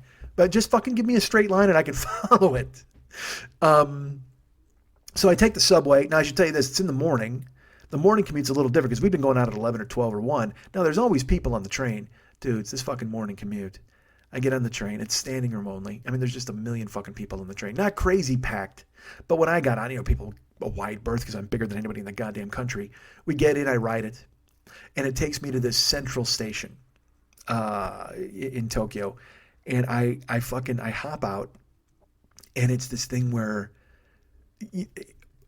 it's basically like Grand Central Station. This is where a ton of subway trains and they all unload, and then there's just Japanese like Tokyo Rail, and then the Shinkansen, the bullet train. So I hop out, man, And I filmed it. I'll show you a picture where it's just this. It's the morning commute, so it's just tons of surgical masks and people walking. And I'm following signs. I'm looking. And then I'm filming, and I'm filming a panorama and trying to spin around. I look like fucking Mary Tyler Moore trying to catch a goddamn hat in Tokyo. And people are looking at me like, "Who's this fucking crazy white idiot?" But that was fine. You know, I didn't care. I wanted to enjoy the experience. So I walked around. I'm filming people. I go over to find the train, and I was going to buy a round trip ticket. But Adam was a lovely person. He's like, "I'll get your train home." So when I walk up to buy my ticket for the Shinkansen, it's a fucking $130 American, you know, whatever the fuck that is in yen, 20,000, I don't know. So, or 1,800 yen possibly, I don't know. Google that. You're Googling everything else today. Why not? So I grab my $130 ticket, and then I go to slide through, and it won't let me through. It keeps beeping and beeping and beeping. So then I luckily there was a Japanese guy, but he didn't know any English at all. And he kind of pointed, and I pointed at him. And I was able to show him like my driver's license, then show him the subway train thing. And I showed him my receipt for the Shinkansen. And he's like, "Oh, no." It turns out I had bought a train going the other way because I thought I had read it properly because I was trying to hustle and catch this 8:30 train. So he walks me over. First of all, he invalidates that ticket. He walks me over. And he's like, "Oh, where do you want to sit?" And he's trying to say, "Where do I want to sit?" I go, "I want to sit by the window." He's like, "Oh, here." He's telling me how to push buttons. And he could not have been more generous because I told you they don't make it easy for you. There's not a lot of English over there. But even though he did not speak English, he walked with me over to the fucking the computer terminal. He helped me. He kept pointing. He punched this button, do this amount, this. And he had refunded me my money, so I was able to put my money through. And I got a ticket for the Shinkansen. It just popped right the fuck out. And he's like, "Hi." And I'm like, "Hi." And so he let me go through, and I walk, and then you got to go upstairs and downstairs and upstairs and downstairs. And I finally wind up in the Shinkansen station where the bullet train is. Now, let me explain to you the bullet train. It's a miracle. It's a goddamn miracle of modern science, and America should be embarrassed that Japan has a bullet train and we don't. They have several bullet trains. They go all over the country, dudes. The bullet train, to Kyoto, it was 320 miles. It was a 2-hour ride, maybe 2 hours and 10 minutes. For $130, a 2-hour and 10-minute ride, 320 miles. And it doesn't feel crazy fast. It doesn't feel like you're getting whisked through the fucking countryside until, I will tell you this, because you're on a train track. You ever ridden like an L train or a subway and you pass another train that comes by you, and then that's when you realize, oh fuck, we're going fast. Imagine that with the bullet train, which is going fucking 200 miles an hour or whatever the fuck, or 180 miles an hour. You're just driving, you're looking outside, it looks peaceful, and then all of a sudden, this fucking train, and you're like, Jesus Christ, it's a blur. It's a fucking blur as it goes by you. But I settled in, and there weren't that many people on the train. I got in the window, I just threw on my music, and I got to be honest with you, and I'm looking out the window, and then we see Mount Fuji. You can see it in the distance. It's covered in snow and just gorgeous. I mean, and you take for granted all sorts of scenery when you see it. You're just like, oh, because I mean, here I live, there's mountains here. So you look, there's fucking mountains in Burbank, and you look and you're like, oh, okay, those, mountains. But when you see Mount Fuji, you guess in your head you have to go, Jesus, that's fucking Mount Fuji, man. Fucking, I always want to stand up and salute. It's there. And so I got to see that from the train, and we're rolling, and I hadn't slept, but I was excited. And I hustled through the train stations, and my experience in buying the tickets, like I was pretty wired, man. I didn't want to crash, but I sat in the seat, and nobody sat next to me, so I have my bag next to me. I'm looking outside at the countryside, and it's this thing where, Tokyo is sprawling. There's tons of architecture and businesses, and it's a lot of vertical. That's pretty crazy. Like when we went to the Owl Cafe, I told you it was on like the 6th floor of a building, which is insane. I mean, you would think that would be a standalone fucking structure, but no. You go up in these buildings, and there's restaurants up on the 8th floor. I mean, it was like, remember when I went to Kuwait, kind of like that. He took me to dinner at that fucking Turkish steakhouse, and it was up on like the 11th floor in a skyscraper. Well, that's what Japan is. It's a lot of vertical. There's stuff, obviously on the ground floor, but then you go and you take an elevator, and there's restaurants up, and there's retail stuff up. You wind up having to go straight up. And so when you're in the Shinkansen, you get out of Tokyo. So it's not as vertical. Certainly Mount Fuji is vertical. Don't kid yourselves. And there's a restaurant right at the top. And there's an owl cafe at the top of the fucking Mount Fuji. But when you get out of Tokyo, it looks a lot more like America. Or even like rural Canada. you know, and I can't speak to rural Canada. I haven't really been there often, but you'll be driving on a 2-lane road and you'll just see almost like the Midwest in America. You're driving, you don't see anything, and there's just a field, and then all of a sudden there's a house. There was a lot of that. The bullet train went whipping through on the way to Kyoto, and there were tons of small towns, and you would see, I got to actually see farmers. They weren't really, I don't know what they're doing, but they're in the field, like walking around and doing stuff. And it's, again, I'm going 180 miles an hour. I shouldn't be able to see these fucking people, but I'm able to watch them as we went by. And regular houses and retail and cars. And also when you get out of Tokyo, in Tokyo, everybody's using the subway and stuff, but there are cars, clearly, and there's cabs. But when you get out into the fucking Nowheresville, everybody's got a car, but it's all these old... It's crazy. It was like you were transported to a fucking 1960s movie. There's just these older cars or these really tiny cars or cars that I don't recognize because maybe they're not in America. It was fascinating to me. And so I wanted to sleep, but I also wanted to keep staring out the window and just see everything change. It was a city, and then it was country, and then it was a small town, and then country. And the Shinkansen would pull into stations, and you'd pick people up, drop people off. It's a fucking train. But then finally... around the last 45 minutes, I crashed. I was, because, music was great. I was listening to fucking Pete Townsend and looking out the window and just got a chance to breathe, got a chance to revel in the experience a little bit, because we had been go, go, go, bam, bam, bam, up and down, going and doing things all the time. Well, this is kind of and especially being alone. I wasn't with Ahmad and the guys. It was kind of like, all right, I can sit here and appreciate this and get ready for whatever is waiting for me in Kyoto. So... We pull in, to a couple of different stations. Then we get into Kyoto Station. And it was, I woke up and I wasn't deep sleeping because I was very worried. You do that thing where you have to be up, so you won't let yourself go completely to sleep even though you want to sleep. But I slipped, like I said, I slipped off for about the last 45 minutes. But then when I heard Kyoto, I immediately sprung into action. I woke up, got out. Kyoto Station is huge. And as I'm walking through, I texted Adam. He's like, I'm here, go this. I'm by this. He sends me a picture, and I go down and I meet him. And how do I describe Adam? Adam is wiry. He's whippet thin. He's like a greyhound come to life in a human's body. He looks like the kind of guy who could run 15 miles and then might need a glass of water. One of those dudes, just no fat on him. Just a tiny, small little dude who looks like he can just fucking go for hours and hours and hours running and running and running. And so right then I was like, well, I'm not going to challenge this guy to a race, because that's the first thing I do. You know that. I had him with Valkyrie, who I don't think listens to the show anymore, but she beat me in a foot race, and that was fucking grim. So I thought I was going to get all my glory back with Adam in Kyoto. No, once I saw him, I'm like, I can't run against this guy. So we walk out, we're talking, and he's just a generous man. He buys me a thing of water. And I should tell you, from this moment on, without even me bringing it up, the rest of Kyoto is on Adam. It didn't have to be. He was unbelievable. He's like, you don't bring your wallet out. I'm taking care of this. And I would always offer, I'm like, look, I can kick in. I can give you money. He's like, fuck that, dude. No, come on, don't. Fascinating guy. Adam, let me tell you about him. He actually, he came to Japan, and he actually lived with Buddhist monks. Like, he had met a professor in America, and then he came over to finish his schooling, and then he became a Buddhist monk. And I could be fucking his story up, so he's going to correct me. But he actually stayed with Buddhist monks, and he would have to get up and rake the garden and make it. And he told me, like, monks would hit him, like, because I was fucking around. I'm like, what, did the monk fucking jack you if you fucking made a mistake? And he's like, yeah.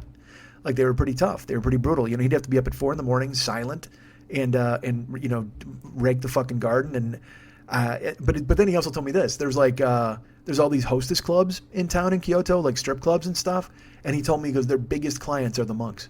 And they have to wear headgear because everybody knows that their heads are shaved, that they know that they're fucking monks. They have to at least wear headgear to get in the fucking door so nobody knows the monks are going in and out of a goddamn porn house, which I fucking loved. These pious idiots will smack you if you've raked the garden incorrectly, or going off and running off a batch staring at chicks on the pole at night. Good for you, monk. Way to go.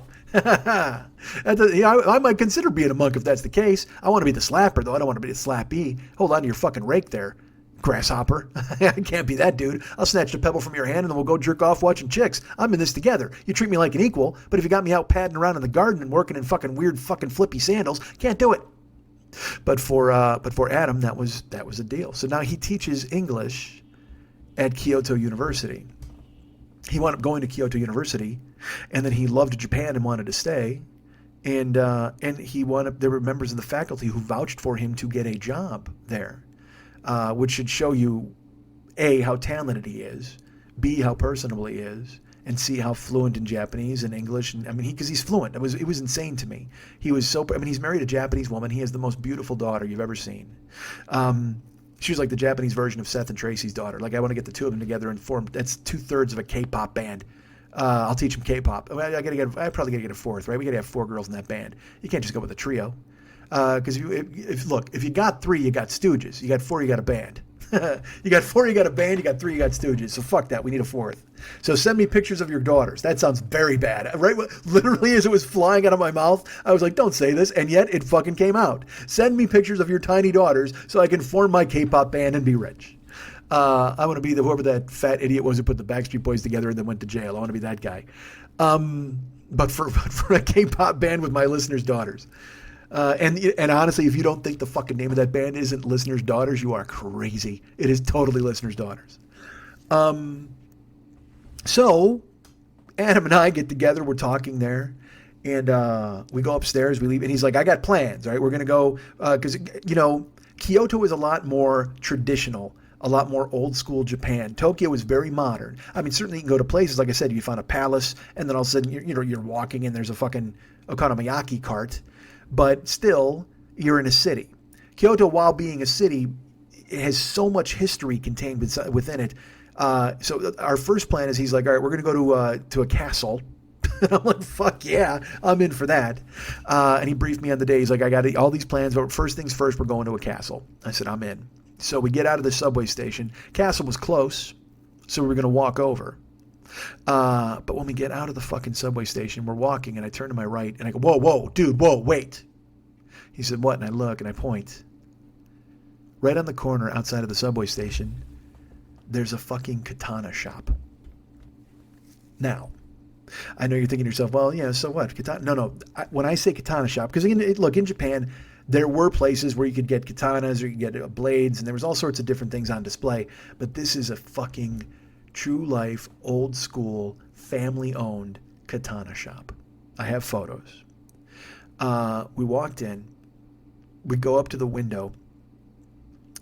There's a blade, a katana in the window that's 300,000 yen. That's 30,000 American. This was no fucking joke. And there was that, and there were a few more that were like, 200,000, 400,000, and this is just in the display window. So I was like, I go, Adam, look, we got to get in here. I took a picture of the window. I go, we got to go in and check this stuff out. So we walk in, and this is no kidding. There's a woman and a man, and they're probably like, I would say 55, 60. And there's another gentleman there. He's got to be 80. And he's wearing traditional Japanese, like a kimono, like the garb, like the men wear. And he's sitting down, and he's clearly the man who makes the katanas. He's the fucking Hattori Hanzo. So I start looking at the stuff. I pull my camera out, and on the wall, there's, like I said, there's katanas, there's small blades, there's wakazashis or wakazashis, I think, and which are really smaller versions of katanas. But then, dudes, on the wall, there are sais. Remember I talked about the fucking Diaz brothers and their sai fight when they were kids? It's like a trident. It's like a 3-pronged fucking weapon. And there's sais on the wall. And handmade. The guy made them. And I'm like, Jesus Christ. I take a photo of the fucking... of course, because I'm a genius. I take a photo of the sais. And I pull out my phone, I square it up, and I take the photo. Right next to the sais, no photos, please. There's a sign right on the wall. I think it's actually in my photo. No photos, please. And I'm like, oh, and of course, gomen nasai. I apologize because they came over very nicely, but they're like, oh, no. And I'm like, oh, I'm so sorry. So I couldn't get photos inside the shop, but we're looking around, and he was making a blade while we were in there, and I wanted to get a photo of it so bad, or at least film the process, but you can't. But his family crest was on everything that had been made. And we go over to this one wall. There's a glass case, and there's katanas hanging up. Now I mentioned in the window to walk into the joint out front, there's one that's 300,000 yen. There was another that was 400,000 yen. We walked in. There's these katanas. I look. It's this unbelievably beautiful. Now I don't even see the blade. I just see the case it's in. It's in its sheath, and it's on the stand, and it's got a whole bunch of them. Dudes, this fucking blade was 2.1 million yen. 2.1 million yen is $210,000. And I wanted a photo so bad. I'm holding my phone. I'm like, what are they going to do? But then I realized, well, you're in a blade shop. They can fucking very easily hack you to pieces, motherfucker. You know what? If I'm going to go out though, cut me with a 2.1 million yen blade. That's fine. That's one ass whooping I got to take. You want to fucking carve me up like goddamn lunch meat? Break out the double million yen and fucking do it. I'll wind up a pile of meat on the goddamn ground. Just let me send this one last photo off into the ether. But they were very nice, and it was a lovely place. And I got outside. I took a few photos of just the outside because it's just this nondescript, as if you were walking, you were like, oh, look, let's step in here and get some shoes. Hey, let's pop in here and get a fucking $200,000 sword. Holy fuck, it was awesome.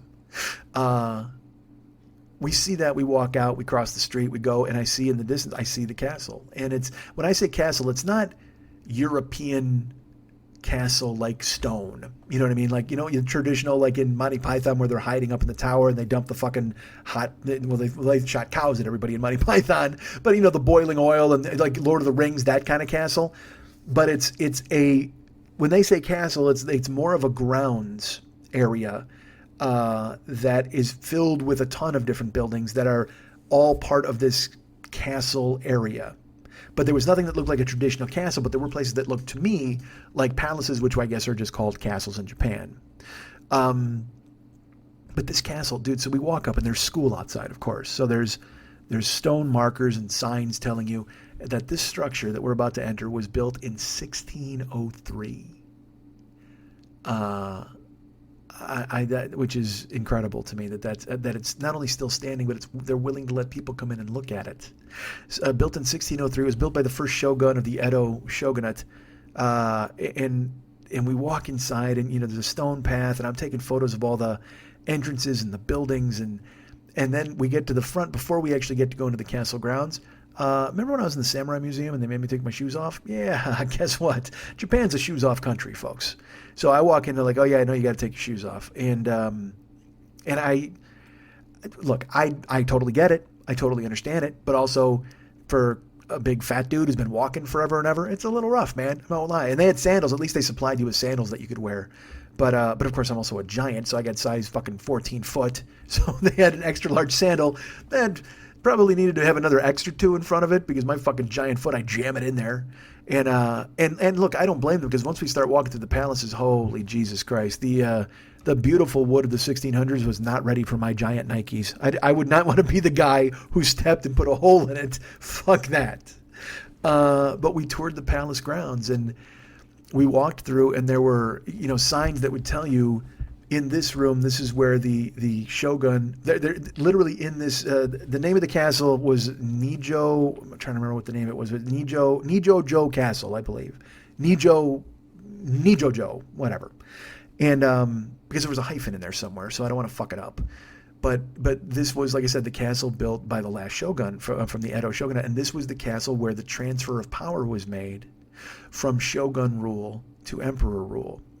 So we actually got to be in the structure and see the room where the rule of the shogun ended, and the last shogun handed over control of the government to the country, basically, to the emperor, which was amazing. And then there were conference rooms that had different ornate carvings, and they would be state rooms. There were rooms that had like cherry blossoms on the wall, and then as you would walk, the cherry blossoms on one side of the room, by the time you got to the other side of the room, the branches would be bare in paintings.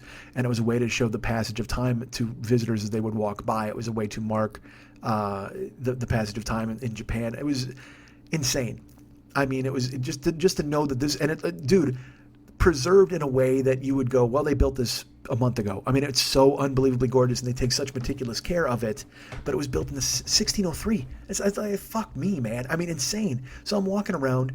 And every time there's a chance for signs, I take photos of those. And then we get outside, and they had bells. They had these 2 bells. They weren't hanging anymore, but they were down, and they had a sign, and they were used as a way to announce the arrival of royalty, but also to warn the city of Kyoto if there was an incoming trouble. And so then they would shut it down, and they would get the castle ready and be prepared, and the shogun would be ready to defend the fucking borders and stuff, which is insane. We went out walking the grounds, and there was a moat. There was a literal moat around this area, and it was filled. You would walk. It was just a palace grounds, a castle grounds. So when you'd be walking, you'd come upon a man-made wall which was made from hand-cut rocks. Now, again, they built this in 1600, so I don't know how the fuck they're cutting rocks. I don't know anything about it, but they had to build, they put them together like Legos. So you would walk up and every rock fit meticulously next to the other. There'd be little nooks and crannies, but they had to cut them and shape them so they would fit. And they built, this is completely true. There was the moat, and then beyond the moat, there was these huge sloping rock walls. They were called the anti-ninja walls. They because if the ninjas would get in and get through the moat, they would have to scale this fucking wall, but they made it where it was like on an angle and slippery so they couldn't get in. Dude, and that's all we're really aspiring to, right? Every one of us. Don't we just want to live in a structure that's anti-ninja proof, right? I just want to make sure, fuck them. Look, a moat's a moat. Everybody can have a moat. You give me a garden hose and a ditch, I can have a moat. However, if I can get fucking 80 dudes to cut a fucking anti-ninja wall and build it around my house, fuck, I'm starting to see Trump's enlightenment on this. I don't want to keep Mexicans out, but ninjas? Fuck yeah, build that wall. So we're walking the grounds, there's those bells, there's this fucking unbelievable landscaping, and everywhere you turn, I have photos and videos, just the moat, the anti-ninja wall, the rock walls everywhere you go. And then we came upon these cherry trees. And there's school, there's a little plaque there. And Adam, by the way, the whole time we're walking. Oh, I should tell you this. Once we got out of the castle, we were able to give our shoes back. So I'm not walking via the anti-ninja wall and the moat and the rest of the castle grounds in sandals. Once you make the passage through everything and you see all the rooms, the conference rooms, the rooms where visiting royalty stayed, once you exit the castle, but there's still a ton of grounds to go through, you can get your shoes back. So I felt better. But still, Adam was very accommodating to me because I go, hey, can we sit down for like 5 minutes? Because my legs were tuned up, man. I don't know how to explain it to you. It wasn't, you're not hurting in your legs. Like, it's not my thighs or anything like that, my hamstrings. It's just my feet. My feet, they're just taking a beating because you're standing up and walking. And I'm a big dude, man. Like I would try to tell people, I'm big again, but when I was super big in the past, when I weighed 500 pounds, I'd sweat standing up. I'd go to a concert. If I was standing up, I'd start sweating. And people are like, Jesus Christ, are you okay? And it's like, well, dude, I'm literally deadlifting 500 pounds just standing here. So that's a little rough. And it's just your body it adjusts, and I'm able to do it. But your feet are just fucking sore, and they start to, your calves go to sleep. It's just a fucking nightmare, man. So we would stop and we would sit and we would talk, and he was a fountain of knowledge, man. I mean, again, because he's been to university there, and he also works at one now, so he knows all of these places, and he's been to these places many times, so he can speak to them, and he knows about the traditions. It was really fascinating. I loved going, but I really loved going with Adam because he had all of the information. He answered any question, and anything he didn't know, he'd be like, well, let's go read the plaque. Let's take a look at this. And it was phenomenal. It was so great. It was like having a friend and a tour guide all in one dude who challenged me to a race and then defeated me. But we see these cherry trees, man. After we get up and we're walking, we get up and we sat down and we're walking, and I go up and I read the school plaque, and it turns out these cherry trees, they were cloned from the original trees in the 1600s. Somehow they were able to get a seed sample or I don't know if trees have DNA, but they had a material sample from the actual trees from when the castle was built in the 1600s. And it was a project that they undertook, and they recreated the very same trees that were there in the 1600s. And they flower and they fruit, and then, it was winter, so they were bare, but they have cherry blossoms and then cherries, and then but it's the exact same strain of tree that was there in the 1600s. If trees are a strain, I have no idea. I'm not a fucking scientist or a botanist, or a scientist, or a botanist. I'm none of those things. I'm a fat guy who can barely stand up. But it was fantastic. So we walk all through the castle, go around the grounds, walk outside. I got tons of photos. Like I said, I got ninjas pictures of the wall. I'll put them up. You'll see them, I swear. And the videos, they'll go up on YouTube. But we got out of there. It was about an hour and a half, maybe. We walked around and spent time on the castle grounds. And we split, and he's like, all right, I got another plan. I go, oh, Pug Cafe? He goes, well, let's talk about that. I go, oh, Adam, what do you mean? He goes, well, here's the thing, man. He goes, I don't know if Pug Cafe is going to happen. I go, Adam, come on, buddy. It's the only thing I had on my list in Kyoto, other than castle from the 1600s. I just literally walked out of the castle that the last shogun lived in and turned over the country to the emperor, and I want to see a dog cafe. Idiot. But I have to admit, I had a little pang where I'm like, oh, no, what, dude, why? And he's like, dude, the Puck Cafe is like 10 miles away from Kyoto. It's in Kyoto, but it's 10 miles away from where we are. And that would have been like 4 subway trains. And he's like, there's the time crunch. He goes, if you're here for 2 days, we could do it. He goes, bud, to do this and the other things that I kind of had planned today, I think Puck Cafe. He goes, there's other Puck Cafes. And I go, And then literally I was disappointed for 1 second. And then I went, this is a guy who's taken an entire day to take me all over a fucking city. He's embraced me. He's listened to the show forever. And he could not be nicer. And so, like I said, when I was there, I was a yes. I was a fucking yes. Let's do this. Let's do that. Let's do whatever. So, of course, I wasn't mad. I was disappointed for a flash. And then it dawned on me, I'm like, well, dude, what the fuck are you going to do? You're going to go to a dog cafe and what, feed it biscuits? You can feed dogs biscuits anywhere you want to go. This is a 1600s castle and whatever the fuck else he's got up his goddamn running sleeve. So I said, all right, no problem. I go, so what's next? And he goes, well, I'm going to take you to the Manga Museum. Now, if you don't know what manga is, get in line. No, I totally knew what it was. But I teased him because he's like, we're going to go to the Manga Museum. And I go, do you mean the Manga Museum? Because I got to be honest, I don't think I have any interest in going to that. And certainly not buying the hat. And he's like, no. The Manga Museum, which, if you don't know what manga is, anime and manga are really big deals in Japan. I believe they are national art forms. Manga is just I don't want to say comic book because that seems like it trivializes it. But I guess essentially that's what it is. It's comics, but they can be very adult comics or they can be for kids. There's all sorts of different kinds of manga with drawings and phenomenal. It's a national art form of Japan. So the Manga Museum, I'm like, dude, let's fucking go. So we had to walk, and we get to the Manga Museum, and it had a cool ass sign outside. We walk in, we get the passes. We go, all right, where are we going? They're like, well, there's 3 floors. So we go to the first floor. We walk around, and it had tons of manga.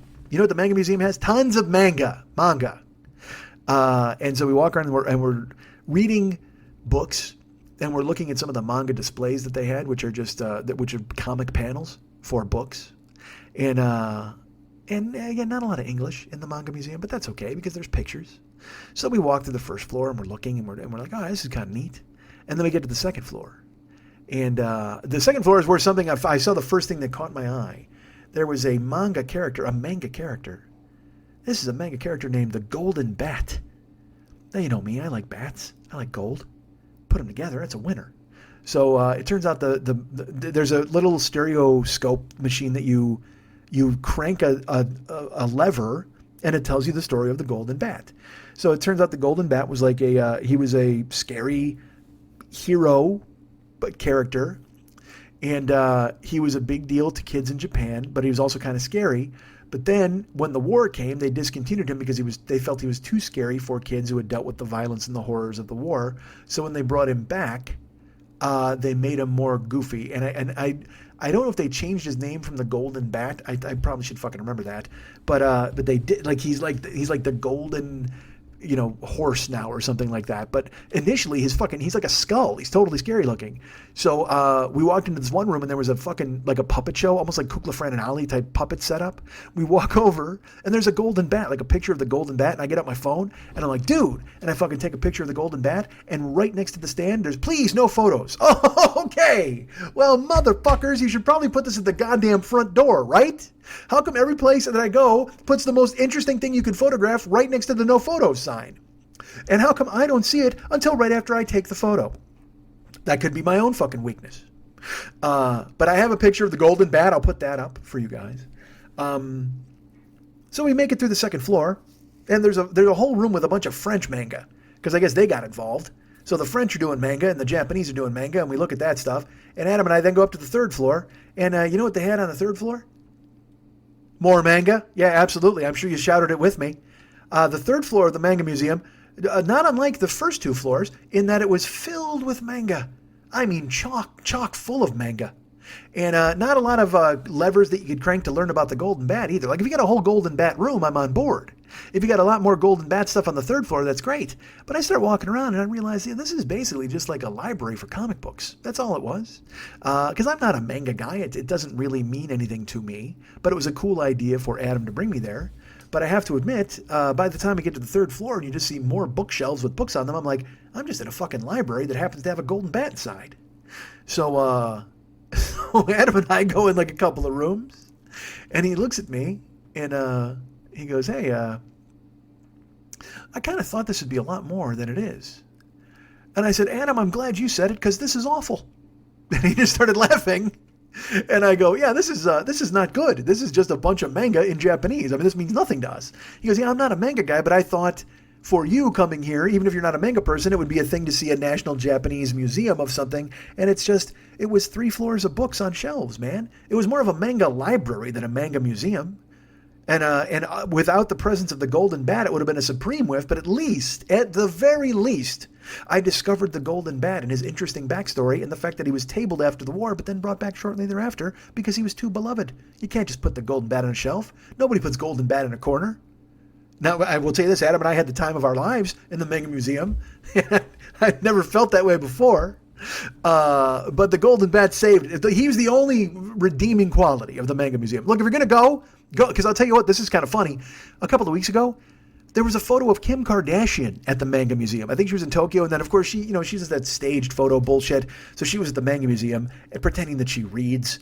And in my head, I'm just like, what are you doing there? What are you finding interesting in that joint? I mean, granted, I guess manga's cool. I mean, I don't know that much about it, but I guess it's like a kind of a, like, you know how comics are kind of cool and nerdy but cool? Well, I guess manga's that and like anime. And so maybe she thought it would be a good appearance. And if I would have been there when she walked in, that would have been, see, that's a story to tell. Then it's me, Kardashian, and the Golden Bat and a bunch of Frenchies with their fucking mangas out, and I'm fucking on board.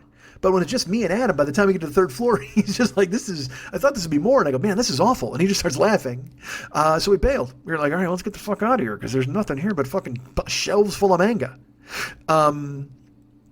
So we bailed and we went to walk, and he's like, all right, here's the plan. We're going to go to an imperial palace. But would you like to have lunch beforehand? Because he goes, we're going to have dinner, but we can have lunch now. And I like, whatever you want to do, dude. I'm in. Yes. Whatever you got planned. So we started walking toward the imperial palace, and right when we were about 2 blocks from it, there was a ramen shop. So we ducked in for some ramen lunch. And and again, look, I didn't need to eat. I just needed to sit the fuck down.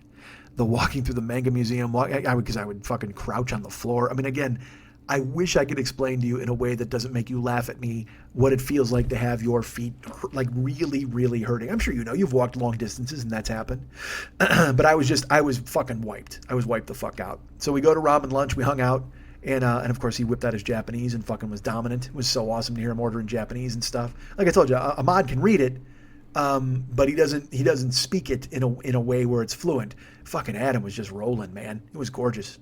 So we had lunch, then we bailed, and I lingered at lunch. I'm like, can we hang out just a little bit so I can get some feeling back in my fucking extremities? And he's like, yeah, no problem. So I learned more about him and about his family, about his parents come over there and they visit, and they met obviously his wife's parents, and they all get along. I mean, it's such a great story. You know, the very fact that he stayed there, he met this woman, and completely different cultures, but they've married one another, and they're fully accepting. The families are fully accepting.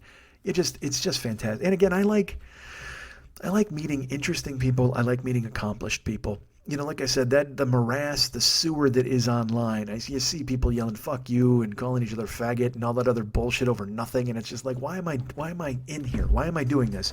I would much rather meet a guy who's internationally university educated and is now teaching over there and has embraced that culture as his own. I mean, he's a guy from Arkansas. The guy's from fucking Arkansas, and yet now he lives in Japan and is fluent and has a beautiful family, and his family's incredibly accepting. I mean, it's just a great story. So we engaged in lunch, we talked, we got out, we walked over to the Imperial Palace, and the Imperial Palace, dude, you know, I mentioned that the castle's from the 1600s. Dudes, we get to the Imperial Palace.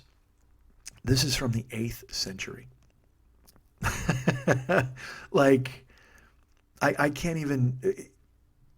I can conceive of that, but I also truly, just because of numbers, but when you really think about it, and you realize these structures have been not only standing, but have been used since the 8th century. And he was telling me, because there's a controversy now in Japan where like the emperor doesn't want to be the emperor anymore, because you're emperor for life.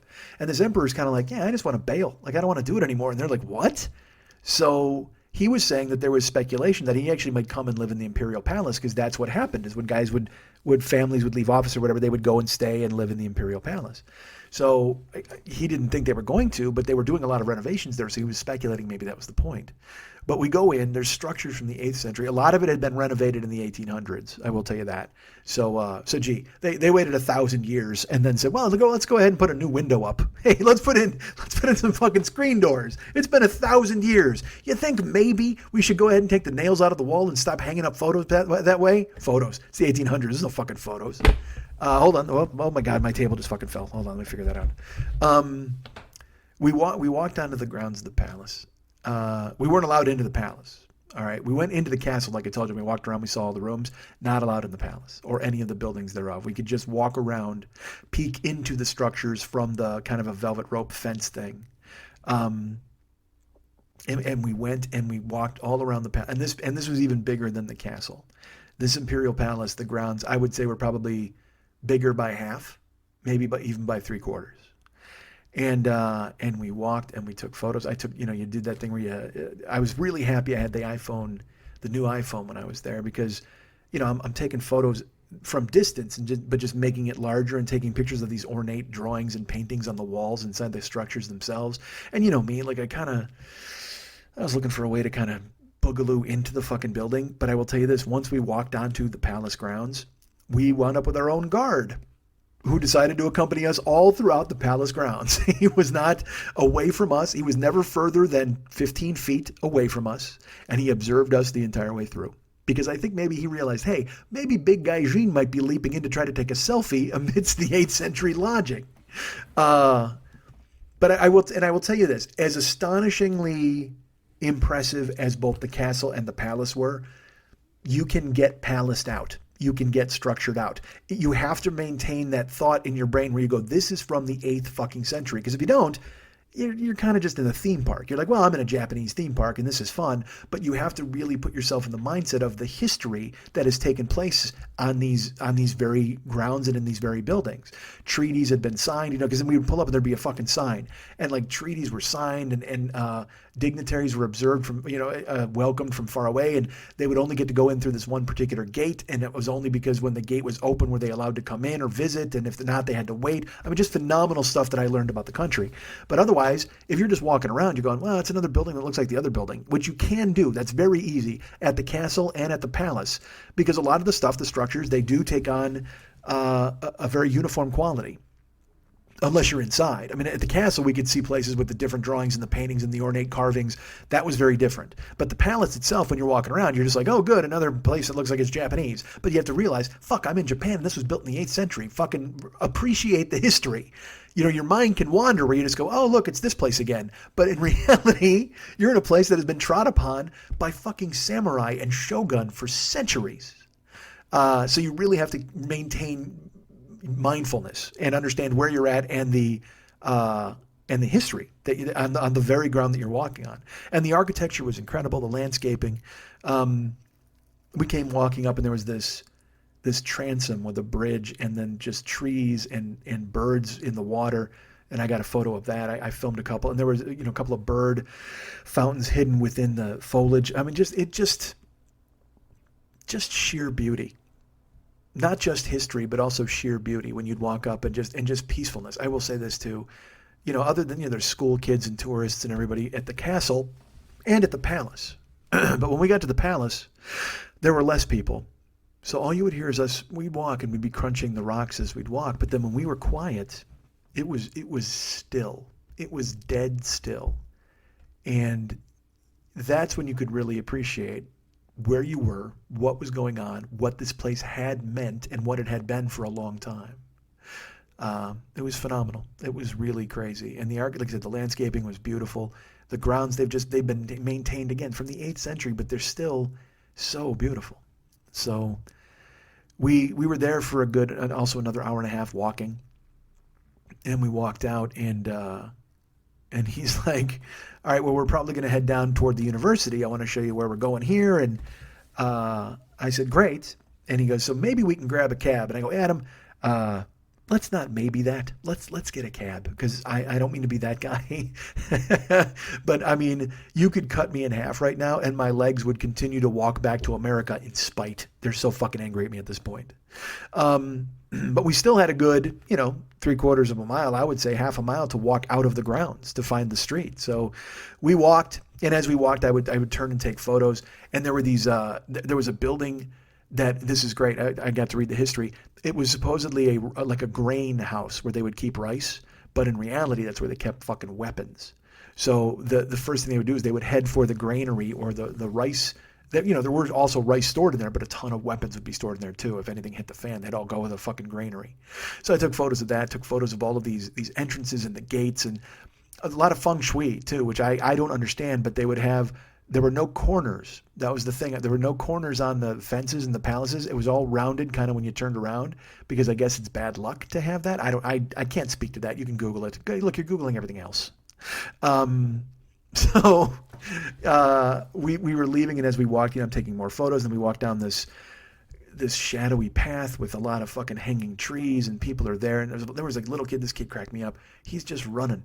Like his mom is sitting on a bench. You can see she was over it. Like she was probably me. She had the same feet I had. She and I were sharing feet. And her kid was just sprinting, and then he'd like fall in the rocks, and he'd like throw the rocks on. I mean, he had all the energy that she and I did not have. I mean, he just fucking owned it. And I loved it. I wanted to take a photo with him, but then I thought, that's creepy. Giant super guy Gene taking a fucking photo of a little kid. Man, it's bad enough as me telling you to send me photos of your daughters. We finally emerge in London rain, and you were standing there swimming through apologies. Actually, we were waiting there, swimming through apologies. Sorry. So we go out to the street, and he's like, "We'll grab a cab." So there was one cab. It was picking somebody else up. We walked a little bit, and then he put his hand up. A cab pulled up. Suit and tie, of course, as I mentioned. All cabbies have a suit and tie. And he goes, "Hey, man, would you want to go? We'll just go grab a coffee, like right near the university, and we'll wait for dinner." I said, "Sure." So we went to this coffee house, and we walk in. It's a Japanese man and woman proprietor. And the university was directly across the street. We walked up, we went in, and he got a coffee. I'm not a coffee guy, but they had hot chocolate, and then they had toast. And it was really thick. It was, you know what we call Texas toast here? It was just that, but they call it toast because they don't know what the fuck Texas is, or they don't care. So it was this big, thick 2-inch piece of toast, and they buttered that up, and they brought me some hot chocolate, and then we sat there for about an hour and 45 minutes, I would say. We just talked. And that's when I learned about his parents coming over. He showed me the photo of his daughter, and he showed me videos of her, and it was fantastic. Again, so amazing for him to welcome me into his life and his world, even if it was only for one day. Generous. Just the generosity of all of you listeners. It never ceases to amaze me. But for me to travel all the way across the world and have a guy waiting there, a guy who listens to my show, who loves what I do, and who offers to fucking take care of my day there, it just was... it's humbling, now do I deserve it? Of course, I absolutely deserve it completely. There's no doubt, but still to have, and also this, he's a quality guy. And I say that when I meet you guys, like when I met Seth and Tracy, or when I met Steven when I was in New York, when I meet anybody, you're quality people, and you're cool, and you take time out to fucking hang out with me. That's phenomenal. John in Toronto, Ken in Toronto, like all you guys you're just fucking great. And, Michael and Drew in Boston, everybody. I don't want to be name checking everybody like a dope. But everybody's very kind to me, and it makes me very happy. And shows like last week where I sit around moping, and I'm like, well, it's because I'm sitting in my fucking apartment and I forget. You can sit there and forget the magical things you've done, and you shouldn't do that. You should never let the magic leave your life. Never let it be too far from your brain pan. I'm talking to you now about truly magic, a magical experience. I wanted to go to Japan forever, and to go was so bucket list. And then to have a guy there who would reach out and take me into his life and show me his world. I mean, I'm grateful, so grateful. So we talk. We hang out for, like I said, almost an hour and a half, hour and 45 minutes. And then he's like, "Well, do you want to go to dinner?" And I said, "Yeah, fuck." He goes, "We have a 5:30 reservation." We walk up the street. It's right down here. And it was, by the way, we walk outside Kyoto, but much colder than Tokyo. Tokyo was 35. Kyoto was probably 30, 29. And I know that doesn't sound like a big deal, but when you're walking in it with only a hoodie, it's a big deal. And when you're walking in it all fucking day, it's a big deal. Trust me. So he, like I said, we learned all about him. He was telling me about his life. We walked over to dinner. And I don't know the name of the restaurant we went to. Maybe if Adam listens, he can tell me. Because I tried, because I didn't take a picture of their menu, because he got the menu and we looked at it, and then he just started ordering. Now look, I'm going to tell you this. I'm about to describe a meal. Now, if you guys are like, dude, enough with the meals, I totally get it. But they're magical moments that I want to bring to you and share with you. Because some people are like, dude, fucking tell me everything that happened. And if you don't want to hear me again romancing the fucking stone over some fugu, I get that. But brace yourself, that's what's coming. We sit at this place. It's a favorite of the university crowd, a favorite of his his teachers. They would go, or the faculty, I should say. They would all go there and have meetings there. And so they knew him. We walk in and he's the fucking, the American norm of this Japanese restaurant. Oh, Adam! We all sit down. And there were rooms where you would have to take your shoes off and go if you wanted to sit in, but we sat at a regular booth. And then he's like, hey, we're going to get chankonabe. And I'm like, I don't fucking care. Whatever you order, I'm going to eat it. I don't know what that is, but let's get it. So then he started looking at the menu, and there was like a package. Again, just like we did at the Tokyo Dome, there's a meal where they just keep bringing you food. So we sit down. He orders this stuff. The first thing they bring out fugu. Now, if you don't know what fugu is blowfish that will kill you if it's not prepared properly. I've had it in America. But when I had it in America, it was sashimi style, and it was kind of sliced real thin. And I had it with my friend Heidi, a listener to the show. She came out here. We went to Katsuya, and they actually had fugu for like a week. So it just so happened that's when she was in town. So we ordered fugu, and she and I ate the blowfish. It was amazing, and we did not die. But I will tell you, I was a little thrown by the Katsuya fugu because it tasted like fish. It just tasted good. And it tasted like the sauce. So I've heard with fugu, like you can get a numb tongue or, there's danger involved in eating fugu. And I got none of that at the American experience. So we go to Japan, they bring out the fugu, and they brought out fugu sushi. And I ate my piece and he ate his, and immediately my lips went numb. My lips, they got numb on the surface. Not dead numb, but just tingling where you knew something was up. Almost like if you put like Gold Bond powder on your on your balls. That sounds terrible.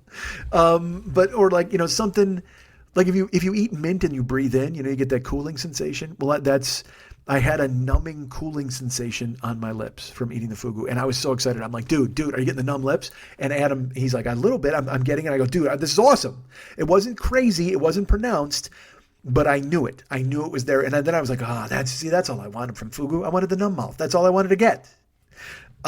So we ate the fugu. It was beautiful. Then they brought out another course, which was, it had salmon roe, sesame shrimp, cold duck, which I thought was interesting. Cold duck with like a toothpick in it.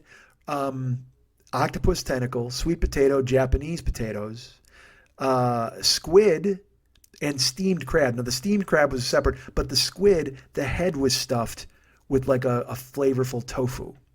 So it was like an actual little, like a full-on, totally tiny calamari squid, but he was stuffed. His head was stuffed with tofu. So they bring all that at once, man. So we've had the fugu, then they bring out fucking salmon roe, sesame shrimp, fucking cold duck, octopus. Oh, and fucking get this. They bring this out. Now, look, I don't know if we call it this in America. I don't even know if we have it in America. But they brought out, it was green, and I was like, what's this? And the guy's like, oh, rape blossom. Now, I'm not King Vegetable. All right, and I don't work over there at Vegetable Inc., but I think maybe they sit down and have a meeting about the name of this product. Granted, I'm sure Rape Blossom was Rape Blossom before rape was rape, and Rape Blossom is like, fuck you, man, we drew our line in the sand. We've been Rape Blossom forever. Rape can change its name, which I think is probably a non-starter. Although, like I mentioned earlier, if you go with violation, although that takes the edge off rape, which we don't want to do, we want to still make sure it sounds severe. However, this was a delicious green leafy vegetable. Not leafy, but it's more like a spinachy, kind of a broccoli, spinachy, but not rapey. See, that's the thing. It was broccoli and spinachy, but certainly not rapey. So maybe don't call it rape blossom. I'll call it green blossom. How about that? They brought out the green blossom with the octopus, the couple of potatoes, the squid stuff with tofu in the head, steamed crab, and we're just wolfing that. Now, in my head, I'm like, is this chankonabe? Like, what does that even mean? Because he had told me, he's like, chankonabe is a stew, but none of this is fucking stew. So they're bringing that food. We eat that. We're talking. Again, we're just shooting the breeze. We're talking. I'm just happy, again, to be sitting down. But also, this food was crazy delicious. We're eating food. We're laughing. We're joking. We're having fun. And, you overhear Japanese conversations. And I will tell you this fucking restaurant was a little toy restaurant. When I went to use the restroom, I was probably 5 inches taller than the door. So you got to figure the door's for somebody 5'10". In my head, I actually took a photo of my head, like my head, the bridge of my nose lines up with the top of the door. And then so I had to duck and get in there. And then it's just, the one cool thing, like I said, there's a bidet everywhere. There was a bidet in our Airbnb. There's bidets in fucking restaurants. I got to get a bidet, man. Bidets are fucking gorgeous. I need my undercarriage fucking hosed down daily. So we go, but I didn't need to use the bidet there because it was a standing operation. But I go in there, and it's that thing where I got to be careful how I turn because my elbows are hitting the walls and knocking shit off the fucking countertop. I'm just a lug. In Japan, I'm a lug. I mean, in America, I'm a lug, but I'm a lug who fits everywhere. In Japan, I'm just a goddamn lug. So sure enough, man, we knock that down, we eat it, and then they bring out the second course. Now it was a diced up octopus. It was the tentacle in the body, like more chunks of octopus, and they brought out a sauce for that. And then they were going to bring out eel and another sauce. So they bring out a plate that had some garnish on it, and then the octopus chunks on another plate, and then the two sauces. The thick was for the eel, and the thin sauce was like a soy for the octopus. So we're sitting there, we're talking, we're waiting. And, a couple minutes goes by. And he goes, hey, man, go ahead and start. And I go, well, I'm going to wait for the eel. He goes, well, it's right there. I said, what do you mean? And he goes, it's on the plate right there. And I go, well, no, that's octopus. He goes, no, the other plate. I go, well, that's just condiment, dude. And I was like, don't bamboozle me. I was at the Tokyo Dome. I ate fucking radish, and they made fun of me for it. So you're not gonna fool me into eating a condiment. I know this is what you do. Ha ha. Every restaurant in Japan. He's like, no, the eel, it's right there. Take a look. So I get closer. Dudes, it's a huge glass plate, and you can see through it. But then as I get closer and I look, there are strips of eel, translucent eel, on the plate. My mouth fucking fell open. I'm like, what the fuck? He goes, yeah. I go, dude. Because again, here, eel has a skin. It's got a fucking sauce on it or something. This was completely see-through. Translucent eel sitting on the fucking plate and the garnish was in the center. So I got a photo of that, dudes. You're not gonna. You'll see the plate and be like, I don't see anything. And then because then I look in close, you can see their eyes. You can totally see the eyes on the eels, and that's when you go, oh, they're there. They're fucking there. And so what you do is you scoop them up and you dump them in the thick sauce and you eat that. But dudes, translucent sea eel. Are you fucking kidding me? It was gorgeous. It was awesome. It was like because it was all. Once you see it, you can't unsee it. It's an eye puzzle where you're looking and you're just like, I don't fucking see anything. I just see a plate. And then you focus and you go, holy fuck, I'm eating a magic eye. That's what I'm doing. This is a goddamn magic eye. I'm eating a sailboat. Goddamn, I'm going to choke down a translucent sea eel sailboat. It's fucking amazing. And it, again, has no taste. You got to eat it with the condiment and the sauce, and that's what gives it taste, which cracks me up that they eat it. Because they're like, hey, let's get that see-through eel and just throw a bunch of shit on top of it and see how it tastes. It's fucking fantastic. So gorgeous. So gorgeous. So we eat the eel, we eat the fucking octopus, then they come out and they bring sushi. So there's fucking tuna, maguro, they bring salmon, they bring kurodai, which is like a black, I think it's sea bream, is that the name of it? Sea bream? And then a horsefish mackerel, which I had at the other joint too. So it's like they bring so now we've gone through that whole opening with all the courses with the fucking, I've already eaten rape and see-through eel, and now they bring out horsefish, and I'm like, oh, dude, this is gorgeous. I love it. What else is there? Well, that's a fucking stupid question. Because again, I'm eating sea eel and octopus chunks and rape, and I'm eating fucking horsefishes and black sea breams and sushi and chunks of everything and fugu and literally, I ate killer blowfish, see-through eel, and rape. What a fucking meal! And you'd think it would be done until they come out with a fucking burner and they put it on the table. Then they bring a fucking like a pot and a bunch of raw ingredients. This is how they're going to make the chankonabe, which is also known as sumo stew. Because this is what the sumo wrestlers eat. They just make big giant bowls of it and they eat it all fucking day. And they fill this fucking, they cook the broth. And the woman comes, I filmed it. I'll put this up as well. It's a video of her she made meatballs. Like they take chicken and then they mix it with ingredients. They make chicken meatballs and then they got tofu and they got pork. And they put it in the hot broth and it all cooks in front of you. Vegetables, chicken, meatballs, tofu, and pork in this ever-simmering stew that sits there on the table. And I mean, look, dudes, again, I've already eaten fucking see-through eel and rape. Now I'm going to eat a giant sumo fucking stew? Jesus Christ. I thought I couldn't walk before it.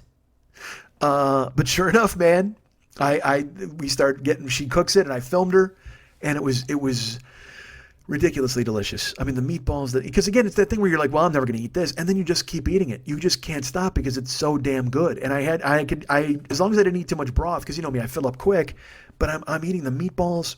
The pork was thin enough. It was crazy delicious. It was so goddamn good. And I told you, I went there and that was the thing. I wanted to just eat every weird fucking thing I could. Well, I think fucking eating rape and see-through eels, that qualifies, man. And then the chanko nabe, we're just fucking knocking that down. And we hung out at dinner for probably 3 hours. Gotta be 3.5. And he's like, what train are you taking home? I go, I have no idea. I mean, do they run all night? And we found out there was a couple of late Shinkansens. He's like, no, man, it doesn't run all night. So you're going to have to catch like the 10:30. I said, well, that's fine. He goes, well, I want to show you downtown. I want to show you more of Kyoto. So I said, whatever you want to do, dude, I'm in. Let's do it. If you get me to the train station. If I don't make it, maybe I'll fucking crash on your floor. He's like, let's not go too far.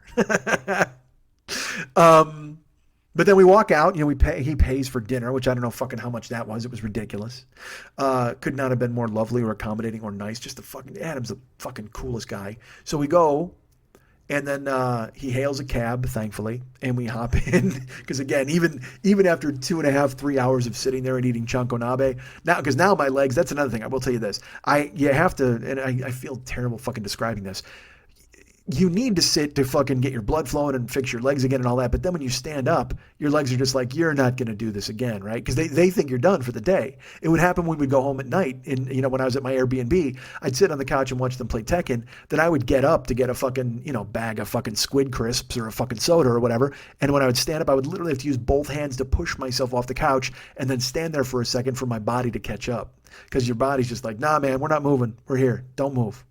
So getting up from these places, from the coffee and toast or from the fucking chanko nabe house, your body's just kind of like, dude, what are you doing, man? Fuck, we're done. We're in for the night. But we're not.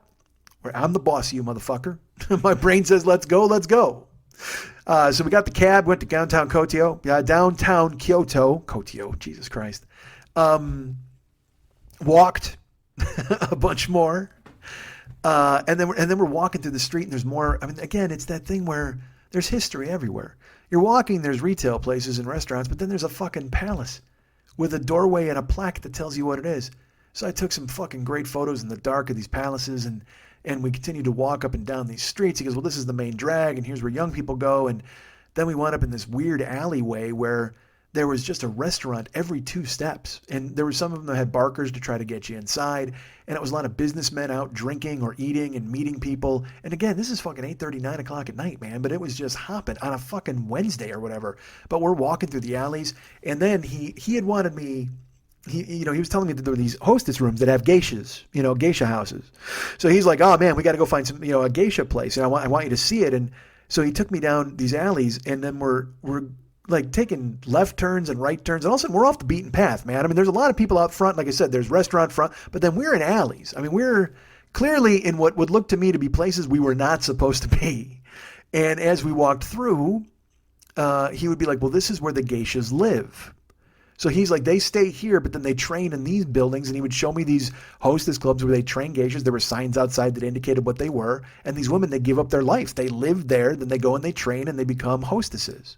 And they're unbelievably respected. Like, again, when I first thought of geisha, I was like, oh, well, I'm going to go get, a fucking cock rub and I'm going to go get him sing a song with me and play a lute and whatever the fuck. And it's like, it's not the case. Geishas are incredible. They're respected. Like I said, when I looked into a geisha night, it was $250. Because they would serve you and they would keep bringing you and they would sing a song and they would be sharing their culture with you and you would be experiencing something from old Japan. And so you have to pay for the privilege. And it's unbelievably sought after. It's highly respected and it's not a joke. You don't go in there and fuck around. And so $250 was a bit high. But when we walked through the alleys and stuff, then we would walk, there were buildings and you could actually hear, out of a couple of the buildings, you could hear singing.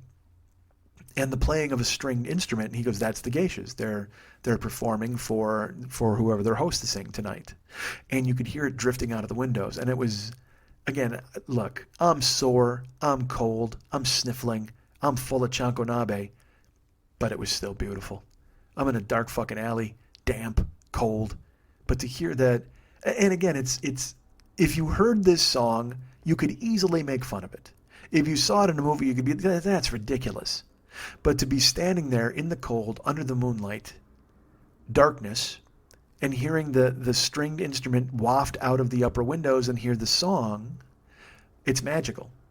You're immediately transported back to, I'm staying at the Imperial Palace, and I've got geishas waiting on me. I mean, it was that transitory an experience where you're sitting there listening to it and you're really feeling it.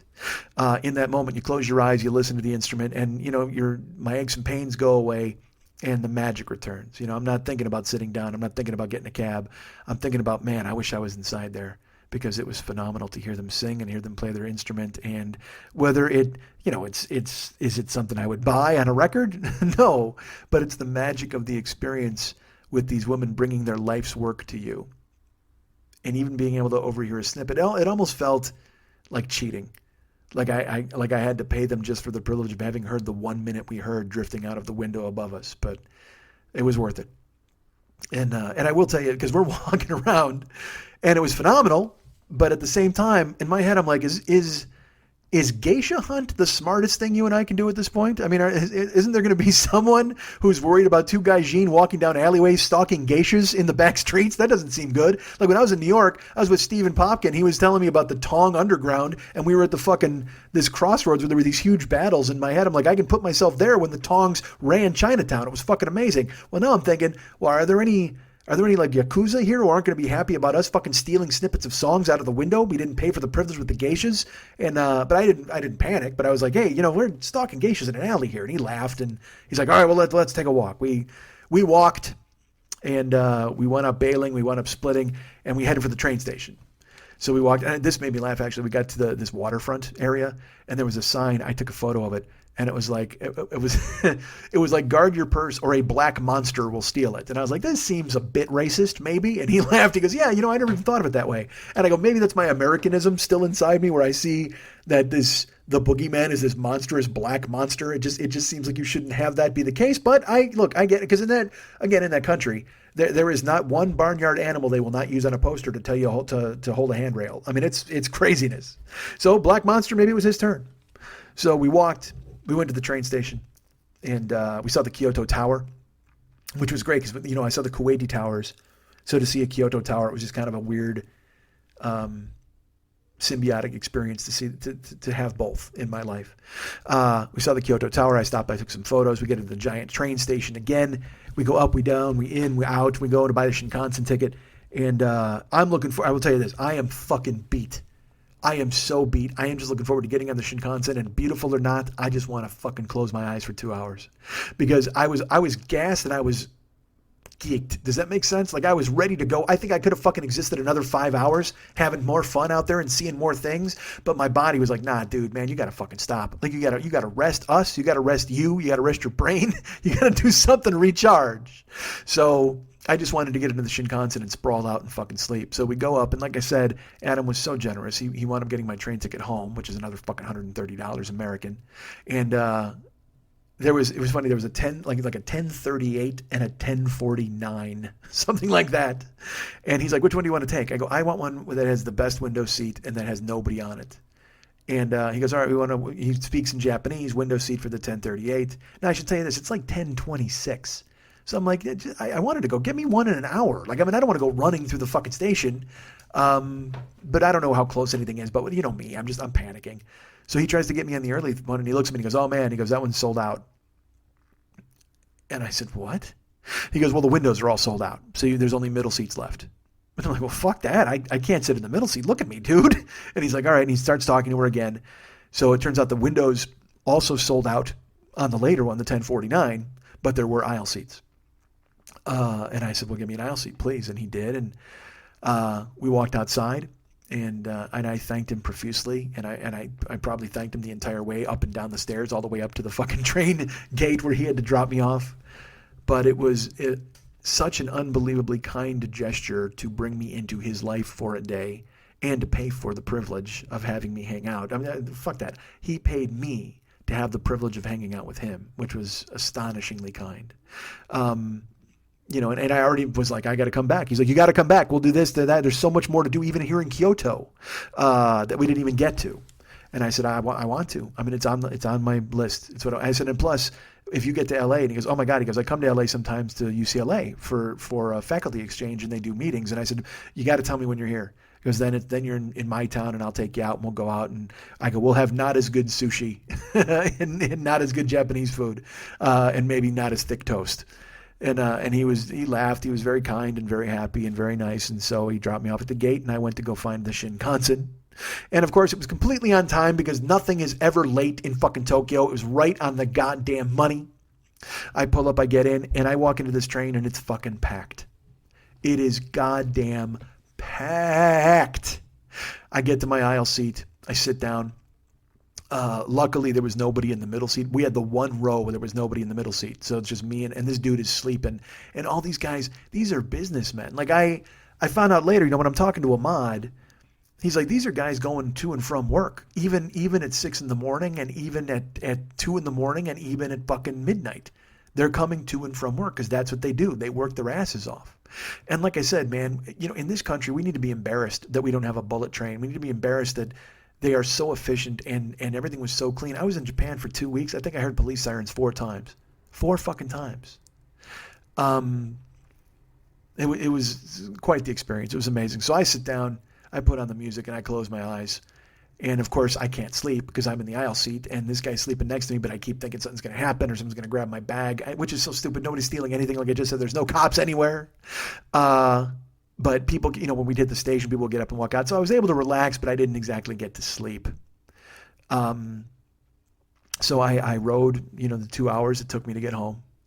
And then I had to take the subway train home. Well, there was a delay for the subway train because the guys, he made everybody get off this one train because it was broken and they had to wait for another train to come. So I'm in the subway and I have my headphones on. Now, you're going to laugh at this probably, and I don't blame you. But I'm standing up in the subway because there's some of these, there's not a lot of seats in the subway. Not a lot of garbage cans and not a lot of seats. Cleanest fucking country in the world, no garbage cans. I don't know where the fuck they're going. I don't know where they're bringing their trash. I don't know if they're carrying it home or dropping it off in a corner somewhere. There's some trash monster I didn't meet. But man, there's no fucking garbage cans. There's very few, but there's no pollution. It's insane. So I'm on the platform and it's so busy. There's 1 billion people on the platform, and there's 1 billion people on the platform across the tracks, and we're all just there, and I've got my earbuds in, and I'm standing there, and my legs are ready to fucking bail. I mean, they're just tingling and fried, and the only thing to do is to keep moving. The only thing to do is to keep moving. So I crouch a couple times like a catcher in a baseball game and stand up, and then I shake my legs out, and then I walk, and I'm doing figure eights around these posts. I'm walking in, and then I just started dancing. Like I'm listening to music, so if a song would come on that I would dance to, I danced. So I'm dancing on the platform. Now, again, I got headphones on, so I hear my music. Nobody else hears my music. I'm looking around. People are staring at me from across the platform. And they're pointing. They're kind of smiling. They're laughing. And again, because I'm a giant anyway, but then I'm fucking dancing. And look, folks, I can dance. Don't kid yourselves. So then, of course, I see they're watching me. So then I start to kind of cut loose a little bit and dance even more.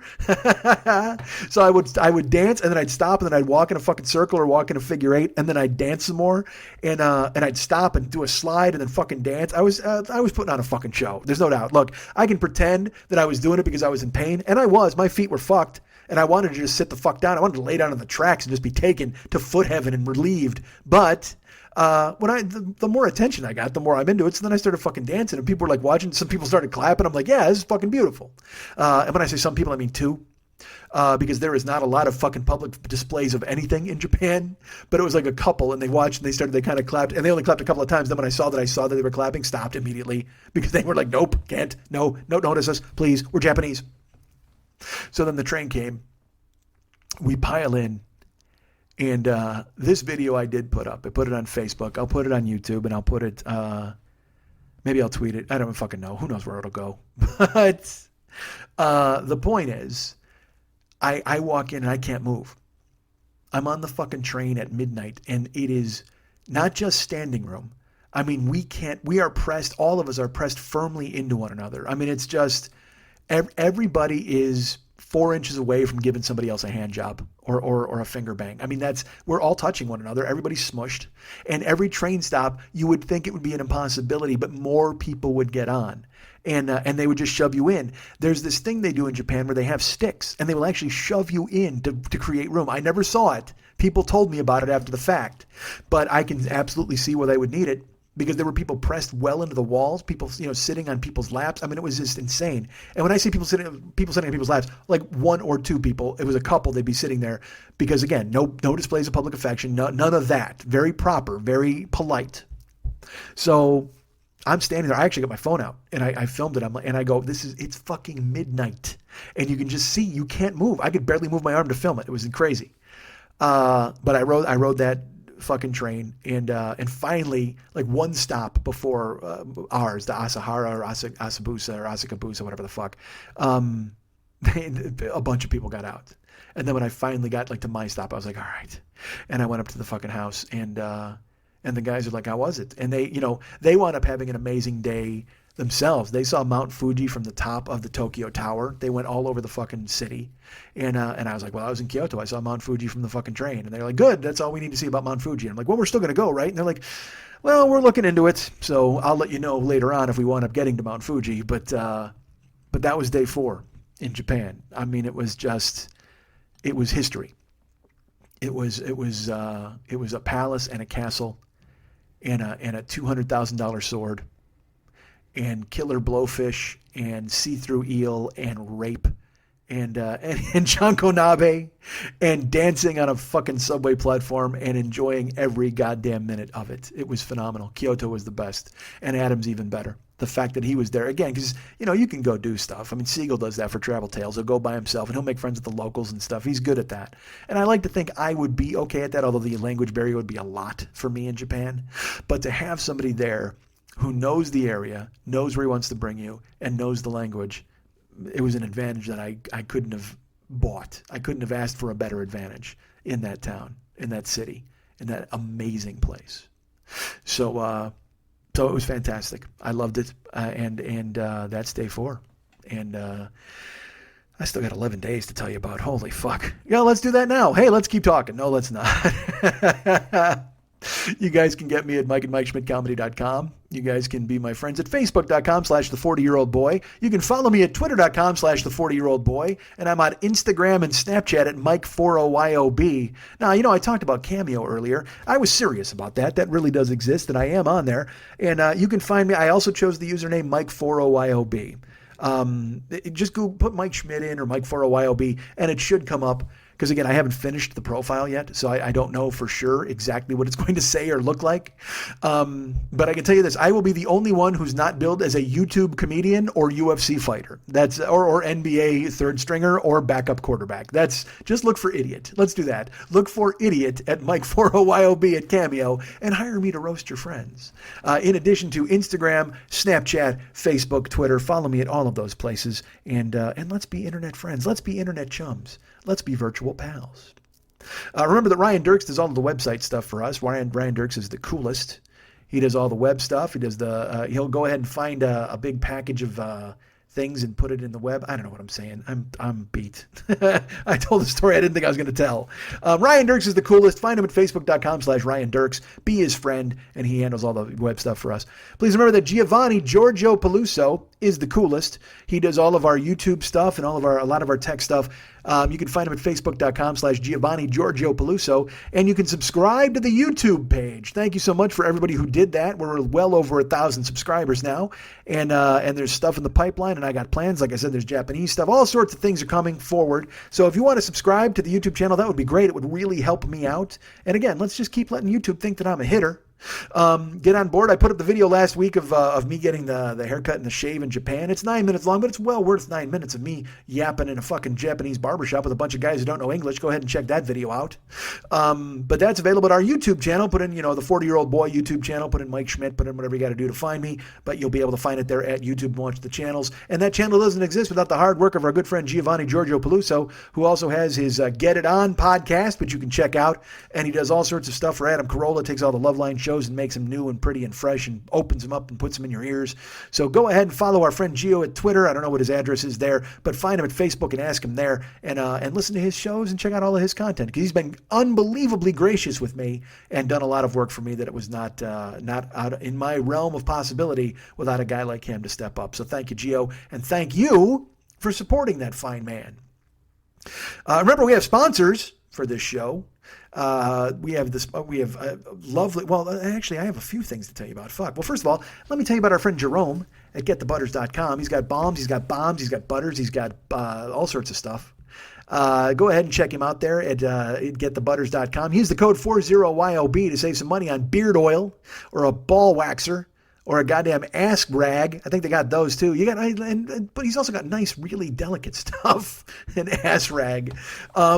That made me laugh. Go to getthebutters.com. Use the code 40YOB and get a butter, a balm, a balm, a lube, all sorts of, like I said, beard stuff or facial cream and hair gunk. He's got all of that stuff available, and he's making it for you right now in the mitten. He's up there in the middle of the mitten cranking out these products at getthebutters.com. Use the code 40YOB and make some cash, please.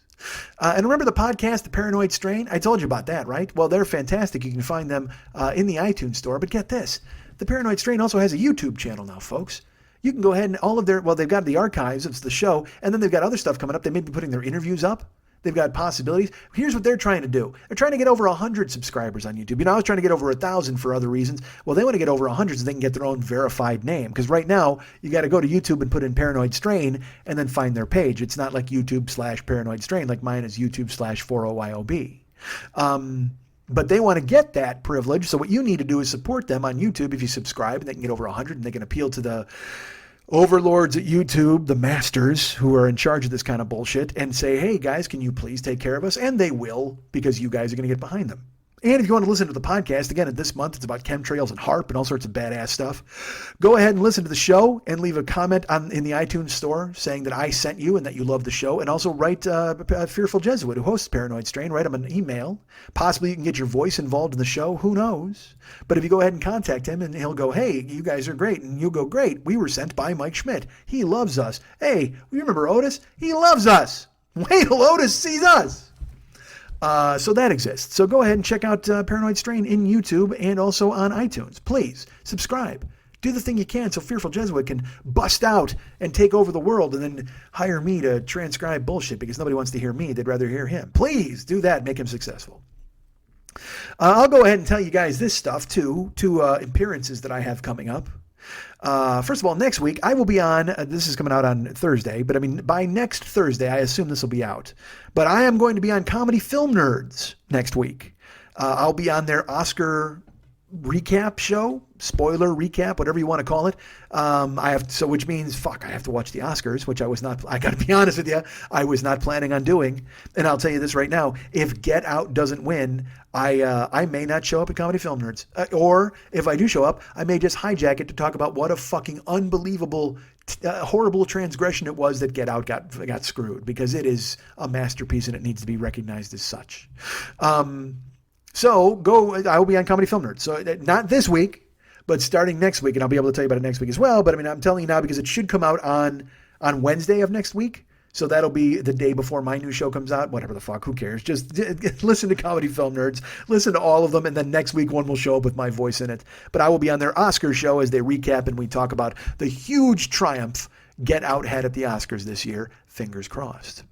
And, that's later next week, but I'll tell you what, this coming weekend, I don't know if you guys know this, there's an event called the Podcastathon. That's this weekend. That's Saturday, March 3rd, I believe. Saturday. It's at Flappers Comedy Club in Burbank. Now, am I going to be there? I don't know.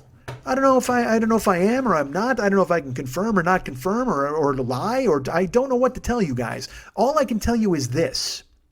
Podcastathon is raising money for Smile Train, which we all know is a fantastic charity. It goes ahead and puts teeth back into the mouths of babes. Because if a Tootsie Tribeman came through with a machete and knocked out your teeth, well, just wait for Jimmy Pardo to talk to Sarah Silverman, and in a year you'll have a new smile. It works out perfectly. But right now you can actually go ahead and buy things on eBay. They have an auction, like an auction. They have a ton of auctions. They got like a phone call from Allison Rosen. They got appearances on other podcasts. They got Jimmy Pardo coming to your house. They got all sorts of crazy stuff that's available to be auctioned. By the way, I don't know if Jimmy's coming to your house. That might be a lie.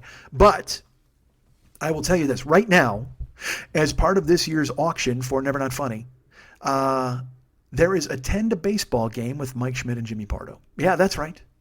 That is available right now for auction on eBay. Now, I will tell you this. As of this recording, which is Wednesday afternoon, we are the top auction. We are the highest auction. Right now, I will tell you, this is astonishing to me. I cannot believe it.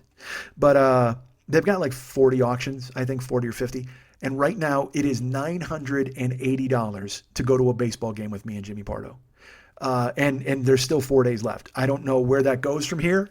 I don't know, because again, I will tell you this. Right on our heels are 2 appearances on Doug Loves Movies and Getting Doug with High.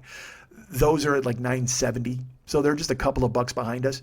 But goddamn, would I love it if we were the highest auction. But what it is it's only in California.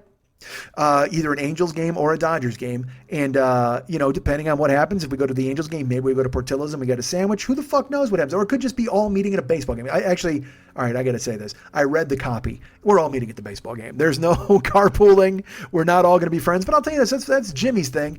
Depending on who you are and where you're at, fuck, maybe you and I go to the game together and then we meet Jimmy. Who the fuck knows? Regardless, bid on it because it's raising money for a good cause, a bunch of kids with no teeth. And you get to watch a baseball game, whether it's an Angel game or a Dodger game.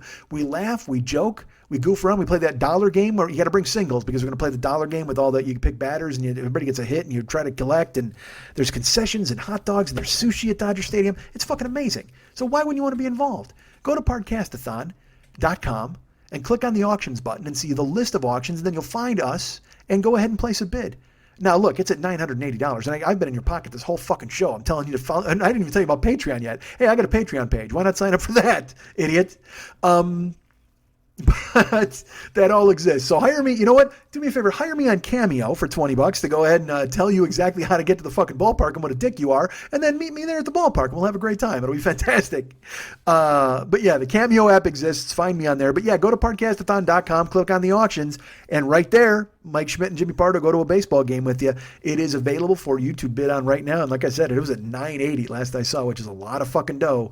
Good for you. I don't know who it is who's bidding. I wonder if it's a baseball player. It might be Mike Trout himself. Who knows who stepped up and stepped to the plate. But good for them. And I'm glad they did. So please go ahead and vote. Or not vote, fucking bid. Bid at podcastathon.com. Click through to the auctions. And right there on eBay, Mike Schmidt and Jimmy Pardo go to a baseball game with you here in Southern California. It's going to be phenomenal. So go ahead and bid. I mean, it's going to be fucking hilarious. Come on, that's Never Not Funny. It's 2/3 of Never Not Funny Season 1. Maybe we even make Belknap come and just ride in the car with us and talk, and then he can wait outside. Like he produces the whole thing. He's actually going to produce the whole thing and never talk. That'll be fantastic. So please bid on that at podcastathon.com. And remember to tune in to Podcastathon this week because a lot of your favorites are going to be there. Wink, wink. Also, please, look. You know that David Hernandez does all of the artwork for this show. You know that David Hernandez does all of the music for this show. In fact, you know what? I might do a photo from Kyoto as this week's artwork. I might go ahead and throw that up. We'll see. I'll make a decision. I'll make an executive decision as soon as I'm finished here. Because I got to go out and drive right when I'm done because I'm chasing a fucking bonus, a ridiculous bonus, but I'm chasing it because why not? Because I live in the car, folks. I love it. So I'm telling you right now that David Hernandez does all of the music, all of the artwork for this fine show. You can be his friend at facebook.com/DavidMexHernandez. And you can be his pal and go ahead and tell him that you love all of the things that he does for this show, the artwork and the music. Why not? Why wouldn't you? Or I'll tell you what. If you want to go ahead and purchase your own artwork for this gentleman, from this genius, from this modern day Picasso, from this modern day Van Gogh, who's even better than fucking Van Gogh because he's got both ears. You can contact him at artbydmh.com. That's ARTBYDMH.com. You know, he's there. And you can go ahead and look through his Valscapes and his Gaikons and all the other cool ass stuff that he's got. He's got pieces that are already done that you can bid on, but also more importantly, he can do custom artwork for you. So I'll tell you what, if you want to go ahead and win that Podcastathon bid and go to the baseball game and then have him paint me, you, and Jimmy Pardo at the old ballpark, having fun at the old ballpark, he'd do it. Because that's the kind of guy David is. So go to artbydmh.com. Like I said, if you want to bid on an existing piece, those are there. You can buy them flat out. But if you want to get some custom jobs done, why wouldn't you? He's the man. Get him on board.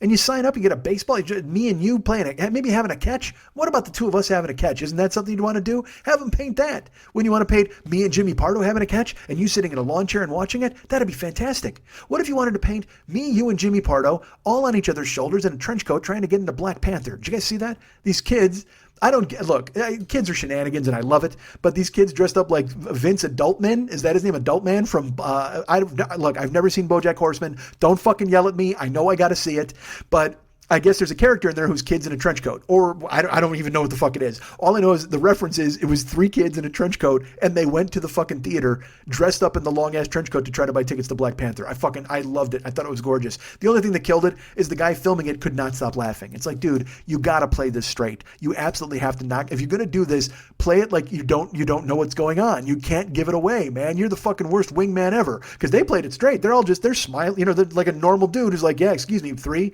1 for Black Panther. I mean, fucking so gorgeous. And by the way, Black Panther, I don't know if I talked about it. I don't want to spoil anything, but goddamn was it beautiful. Oh my God, if you haven't seen it, you got to see it. You got to see it immediately because it is so, so great. And I was affected by it. I was moved by it. Now, I will tell you this. I've had to ditch myself from the fucking hype because they're the people who are like, it's the greatest movie that's ever made. If you don't agree with it, you're a racist. Well, yeah, that's kind of going a bit far. But I will tell you, it is fantastic. It is something that you got to see. And it had me revved up. It had me. And look, I will tell you this.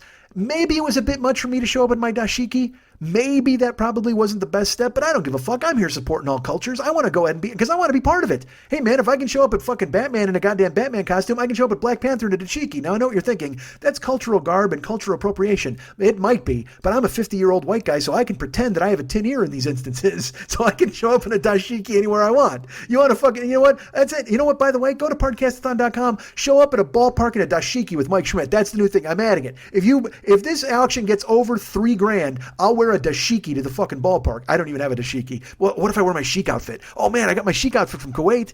Maybe I'll do that. Dude, if that auction goes over $3,000, I will wear my chic outfit. But isn't that cultural appropriation? But who cares? We're saving kids' mouths. It's a fucking molar gamble. If you want to do a molar gamble and get a bunch of kids to fucking buy husbands and have me wear a chic outfit.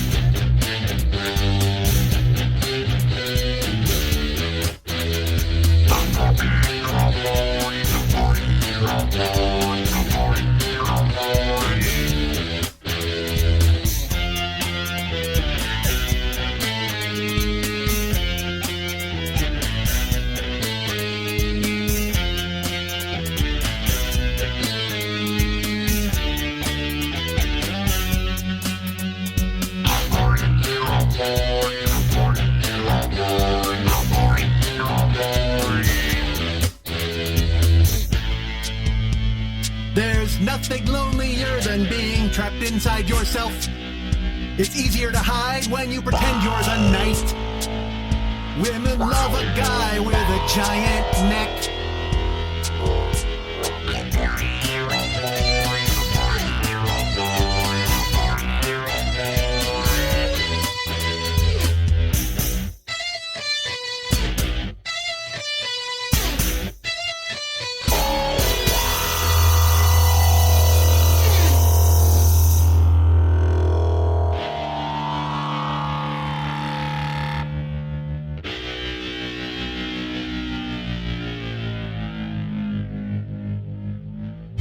We here, we are playing on a level that most will never see.